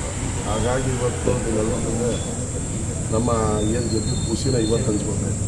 ಸರ್, ಒಬ್ಬ MLA ಅವ್ರಿಗೆ ತೊಡೆ ತಟ್ಟಿದ್ದೀರಿ, ಏನಾಗಿತ್ತು? ಏನಿಲ್ಲ, ಪಕ್ಷದಲ್ಲಿ ನಾವು JDS ಸೇರ್ಪಡೆಯಾಗಿದ್ದು 2023ರಲ್ಲಿ ನಿಮಗೆಲ್ಲ ಗೊತ್ತಿರೋ ವಿಚಾರ. ನೀವೆಲ್ಲ TV ನಲ್ಲಿ ಹಾಕಿದ್ರಿ. ರಾಮದೇವ್ರಿಗೂ ಕ್ಯಾನ್ವಾಸ್ ಮಾಡಿದ್ದು. ಹರೀಶ್ ಅಣ್ಣವ್ರು ಮೊದಲಿಂದ JDSಲ್ಲಿ ಸಕ್ರಿಯವಾಗಿ ಚುನಾವಣೆ ಮಾಡಿಕೊಂಡೇ ಬಂದಿದ್ರು. ಒಮ್ಮತವಾಗಿ ನಾವು ಮಾಡ್ಕೊಂಬಂದಂಥ ಸಂದರ್ಭದಲ್ಲಿ ಟಿಕೆಟು ಇದು ಹಂಚಿಕೆ ಮಾಡೋ ಟೈಮಲ್ಲಿ ನಮ್ಮನ್ನು ಸ್ವಲ್ಪ ಕಡೆಗಣಿಸಿ ನಾವೇ ನಿಲ್ತೀವಿ ಅಂತ ಹೊರಟಾಗ ಶಾಸಕರು ನೀವು ಹೇಳಿದಾಗ ನಾವು ನಿಲ್ತೀವಿ ಅಂತ ಹೊರಟಿದ್ದು ತೊಡೆ ತಟ್ಟಿದ್ದಲ್ಲ. ಅದು ತಾವು ಚಾಲೆಂಜಾಗಿ ತಗೊಂಡು ನಾನು ಹರೀಶ್ ಅವ್ರನ್ನ ನಮಗೆ ನಾಯಕರಾದಂಥ ಪುಟ್ಟರಾಜಣ್ಣ ಮತ್ತು ಪುಟ್ಟರಾಮಣ್ಣ ಅಂತ ನಮ್ಮ 2 ಭಾಗದ ನಾಯಕರವರು ಅವರಿಬ್ಬರು ಕರೆದು ನಮ್ಮಿಬ್ಬರು ಮಾತಾಡ್ಸಿದ್ರು. ಸ್ವಲ್ಪ ನಾನು ಅವ್ರಿಗೆ ಚುನಾವಣೆಯಲ್ಲಿ 2019ರಲ್ಲಿ ಸಹಾಯ ಮಾಡಿದ್ದೆ ಅಂತೇಳಿ ಹರೀಶ್ ಅವರು ನನ್ನ ಜೊತೆ ಬೇಸರ ಆಗಿತ್ತು. ಅದು ರಾಜಿ ಆಗಿದ್ದು ಅವ್ರಿಗೆ ಗೊತ್ತಿರಲಿಲ್ಲ. ಆಮೇಲೆ ಅವರು ಇಬ್ಬರೂ ನನ್ನ ಜೊತೆ ನಿಲ್ಲಿ ಅನ್ನೋ ಪ್ರಯತ್ನ ನಡೆದಾಗ ನಾನು ಸ್ವಲ್ಪ ದೂರ ಆದರು. ಅಧಿಕೃತವಾಗಿ ಕಣದಲ್ಲಿ ಅವರು ಉಳಿದ್ರು, ನಾವು ಉಳಿದ ಚುನಾವಣೆ ನಡೀತು. ಚುನಾವಣಾ ಫಲಿತಾಂಶ ಶಾಸಕರು ನಿರ್ಣಯ ಮಾಡೋದಿಷ್ಟು ಕಷ್ಟ ಅನ್ನೋದು ನಮಗೂ ಗೊತ್ತು. ಬಟ್ ಅದ್ರ ಪರಿಣಾಮ ಏನಾಯಿತು ಅನ್ನೋದು ಹೇಳಿದ್ರೆ ನಮ್ಮ ಮತದಾರರು ಏನು KR ಯಾವುದೇ ಆಮಿಷಕ್ಕೆ ಅಧಿಕಾರದ ಬಲ ಇರೋ ಅಂಥವ್ರಿಗೆ ಎದುರುದೆ ಪ್ರಾಮಾಣಿಕವಾದ ಮತ ಹಾಕಿ ಅದು ಅತಿ ಹೆಚ್ಚಿನ ಮತ. ನನಗೆ 137, ಹರೀಶ್ ಅವ್ರಿಗೆ 123 ಮತ್ತು ಅವ್ರಿಗೆ 60 ಮತ್ತು ಇವರಿಗೆ 75 ಮತ ಹಾಕಿ ಅಂದರೆ ನಮಗೆ 62 ಮತ ಹೆಚ್ಚಿನ ಮತ ಹಾಕಿ ಬರೀ 48 ಮತಗಳನ್ನ ಹರೀಶ್ ಅವ್ರಿಗೆ ಹೆಚ್ಚಿನ ಮತ ಹಾಕಿ ಗೆಲ್ಲಿಸಿದ್ದಾರೆ. ಈಗ ಅಧಿಕೃತವಾಗಿ ಯಾವ ಪಕ್ಷ JDS? ನಾವು ಖಂಡಿತವಾಗ್ಲೂ ಅವತ್ತು ಹೇಳಿದ್ದೀವಿ. ನಾನು JDS ಪಕ್ಷಕ್ಕೆ ಸೇರ್ಪಡೆ ಆದಾಗಲಿ ನಾನು ಪಕ್ಷ ಬಿಟ್ಟಿದ್ದೀನಿ, ಪಕ್ಷ ಬಿಟ್ಟಿಲ್ಲ. ಚರ್ಚೆ ಬಂದಾಗಲೂ ನಿಮ್ಗೆ ಹೇಳಿದ್ದೀನಿ. ನಾನು TV ಅವ್ರ ಮುಂದೆ, ನೀವೆಲ್ಲ ಮಾಧ್ಯಮದವ್ರ ಮುಂದೆ ಹೇಳಿದ್ದೀನಿ, ನಾನು ಪಕ್ಷ ಬಿಟ್ಟಿಲ್ಲ. ಹರೀಶ್ ಅಣ್ಣನು ಎಲ್ಲೂ ಪಕ್ಷ ಬಿಟ್ಟಿಲ್ಲ. ನಾವು ಶಾಸಕರು ನಮ್ಮ ವಿರುದ್ಧ ನಿಂತಾಗ ಶಾಸಕರ ವಿರುದ್ಧವಾಗಿ ಚುನಾವಣೆ ಮಾಡಿದ್ವಿ. ಇವತ್ತು ಅವ್ರು ಯಾವ್ದಾದ್ರು ಚುನಾವಣೆಗೆ ನಿಂತಾಗ ಅವ್ರ ವಿರುದ್ಧವಾಗಿರ್ತೀವಿ. ನಾವು ನಮಗೆ ಕುಮಾರಣ್ಣ ಆಗಲಿ ಯಾವುದೇ ತೊಂದರೆ ಪಟ್ಟಿರಲಿಲ್ಲ. ಚಲುವರಾಯ ಸ್ವಾಮಿಯವರು ನಮಗೆ ಸಹಾಯ ಮಾಡೋರು ಯಾವ ಥರದಲ್ಲಿ ಇಬ್ಬರು ಉತ್ತಮವಾಗಿ ಕೆಲಸ ಮಾಡಿದ್ದೀನಿ. ನಾನು 10 ವರ್ಷ ಮನ್ಮೂಲಲ್ಲಿ ಕೆಲಸ ಮಾಡಿದ್ದು 10 ವರ್ಷದ ಬಗ್ಗೆ. ಹರೀಶ್ ಅವರು ಹಿಂದೆ 3 ಬಾರಿ ಅಧ್ಯಕ್ಷರಾಗಿ 10 ವರ್ಷ ಡೈರೆಕ್ಟ್ರಾಗಿ ಕೆಲಸ ಮಾಡಿರೋರು. ಇಬ್ಬರು ಅನುಭವ ಇರೋರು ಮಾಡಿ ಯಾಕೆ ಸುಮ್ಮನೆ ಸಹಕಾರ ಸಂಘದಲ್ಲಿ ರಾಜಕೀಯ ಬೇಡ ಅಂತೇಳಿ ಆ ಕ್ಷೇತ್ರಕ್ಕೆ ಕ್ಯಾಂಡಿಡೇಟ್ ಆಗ್ತೇ ಹೋಗಿದ್ದೆ ಹೊರತು ನಮ್ಮಿಬ್ಬರು ಇವರು ಹರೀಶ್ ಅವ್ರನ್ನ 94ರಿಂದ ಚಲುವರಾಯ ಸ್ವಾಮಿ ಅವ್ರ ಜೊತೆ ಅವ್ರು JDS ಅಲ್ಲಿ ಇದ್ದಾಲಿಂದ ಅವ್ರಿಗೆ ಒಳ್ಳೆ ಅಂತ ಆಗ ಕರೆದು ಇಬ್ಬರಿಗೆ ಬುದ್ಧಿ ಹೇಳಿ ಕಳಿಸಿದ್ರು ಜಿಲ್ಲಾ ಮಂತ್ರಿಗಳು. ಬಟ್ ನಾವು ಸರ್ಕಾರದವರೇ ನಮಗೆ ಬೆಂತಟ್ಟಿದಾಗ ಅವ್ರು ಏನು ಹೇಳಿದ್ದು ಇಷ್ಟೇ, ಡೈರಿಗಳು ಉಳಿಸ್ಕೊಳ್ಳಿ, ಡೈರಿ ಡೆವಲಪ್ ಬಗ್ಗೆ ಮಾಡಿ ಅಂತ ಹೇಳಿದ್ರು.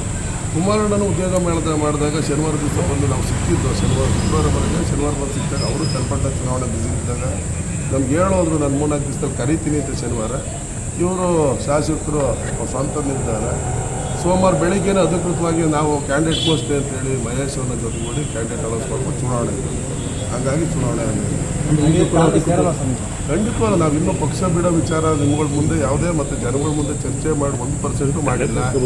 ನಾವು ಇವತ್ತವರೆಗೂ ಯಾವುದೇ ನಾಯಕರುಗಳ ಹತ್ರ ಹೋಗಿ ಇನ್ನೂ ಒಂದು ನಾವು ಗೆದ್ದಿರೋ ಖುಷಿನೂ ಹಂಚ್ಕೊಂಡಿಲ್ಲ. ಇವತ್ತಿಂದ ಹೋಗ್ತೀವಿ. ಒಂದು ಕಡೆ ಶಾಸಕರೇ ಕೂಡ ಹೇಳ್ತಾರೆ ಅವ್ರು ಕಾಂಗ್ರೆಸ್ ಅವರೇ ಸಂಪರ್ಕದಲ್ಲಿ ಅವರೇ ಚೆಂದ ಮಾತಾಡ್ತಾರೆ. ಅದಕ್ಕೆ ನಾನು ಉತ್ತರ ಕೊಡೋಕ್ಕಾಗಲ್ಲ. ಯಾಕೆಂದ್ರೆ ನಿಮಗೆ ಗೊತ್ತು ಟಿ ವಿಲೂ ನೋಡ್ಬೇಕು 11 ಜನ ಶಾಸಕರಲ್ಲಿ ಅವರೊಬ್ಬರವ್ರೆ ಅಂತ ಹೇಳ್ತಾರೆ. ಅವಕ್ಕೆಲ್ಲ ನಾನು ಮಾತಾಡೋದಿಲ್ಲ, ಜನ ಮಾತಾಡೋದಿಲ್ಲ. ನಾನು ಹೇಳೋದು ನಾನು ಚಲುವರಾಯ ಸ್ವಾಮಿ ಅವ್ರನ್ನ ಇವತ್ತಿಂದ ತುಂಬ ವರ್ಷದಿಂದ ಅವ್ರು JDS ಇದ್ದಾಗ ಕಾಂಗ್ರೆಸ್ಗೆ ಬಂದಾಗ ನಾನು ಅವ್ರ ಜೊತೆ ವಿಶ್ವಾಸ ಮತ್ತೆ ಕಾಂಗ್ರೆಸ್ JDSಗೆ ಬಂದಾದ್ಮೇಲೆ ಅವ್ರಿಗೆ ನಮ್ಮ ವಿಶ್ವಾಸ ಕಳ್ಕೊಂಡಿದ್ದಿಲ್ಲ. ನಾವು ಜಿಲ್ಲಾ ಉಸ್ತುವಾರಿ ತಗೊಂಡು ಚುನಾವಣೆ ಮಾಡೋ ಸಂದರ್ಭದಲ್ಲಿ ಇದೇ ಶಾಸಕರಿಗೆ ನಾವು ಪಕ್ಷ ಬಿಟ್ಕೊಂಡು ಮಾಡಿದ್ದು ಅವ್ರು ನಡೆದಿದ್ದಿಲ್ವಂತ ಅವ್ರು ಮಾತಾಡ್ಬೇಕಾದ್ರೆ. ಇವತ್ತು ಅವ್ರು ಏನು ಅಂತಂದರೆ ಆ ಶಾಸಕ ಸ್ಥಾನಕ್ಕೆ ಎದುರಾಳಿಗಳು ಇರೋದು ಬೇಡ, ಪಕ್ಷದಲ್ಲಿ ಯಾರು ಟಿಕೆಟ್ ಕೇಳೋಕ್ಕಾಗೋದು ಬೇಡ, ಯಾರು ಇಲ್ದಂಗೆ ಆಗ್ಬಿಟ್ರೆ ನಾನು ಒಬ್ಬನೇ ವಾಪಸ್ ಟಿಕೆಟ್ ತಗೊಂಡಿದ್ದು ಆಮೇಲೆ ಮಾತಾಡಿರೋ ಮಾತುಗಳು ತಗೊಂಡು ಮಾಡಲಿ ಚುನಾವಣೆ ಚುನಾವಣೆ ಮತದಾರರು ತೀರ್ಮಾನ ಮಾಡ್ತಾರೆ.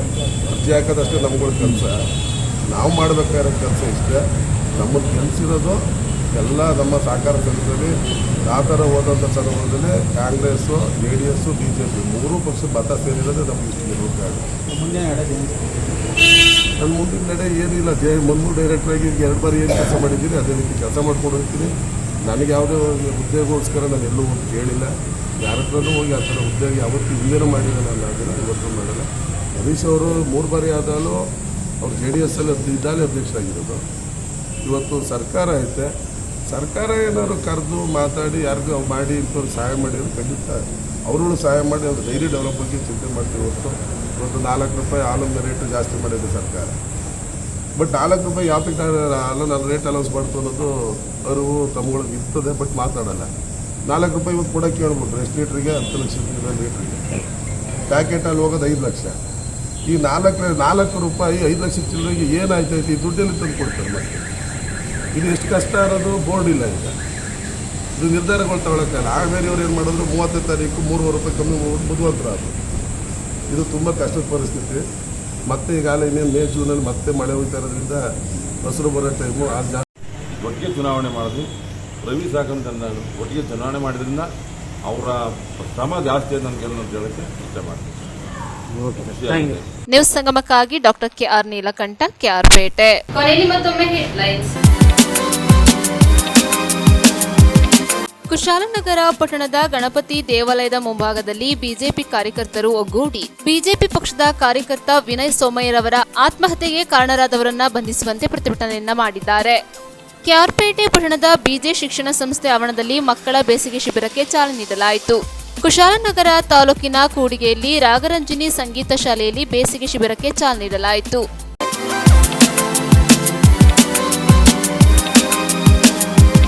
ಇಲ್ಲಿಗೆ ನ್ಯೂಸ್ ಸಂಗಮ ಮುಕ್ತಾಯವಾಯಿತು. ಸುದ್ದಿ, ಮಾಹಿತಿ, ಮನೋರಂಜನೆಗಾಗಿ ನೋಡ್ತಾ ಇರಿ ಸಂಗಮ TV.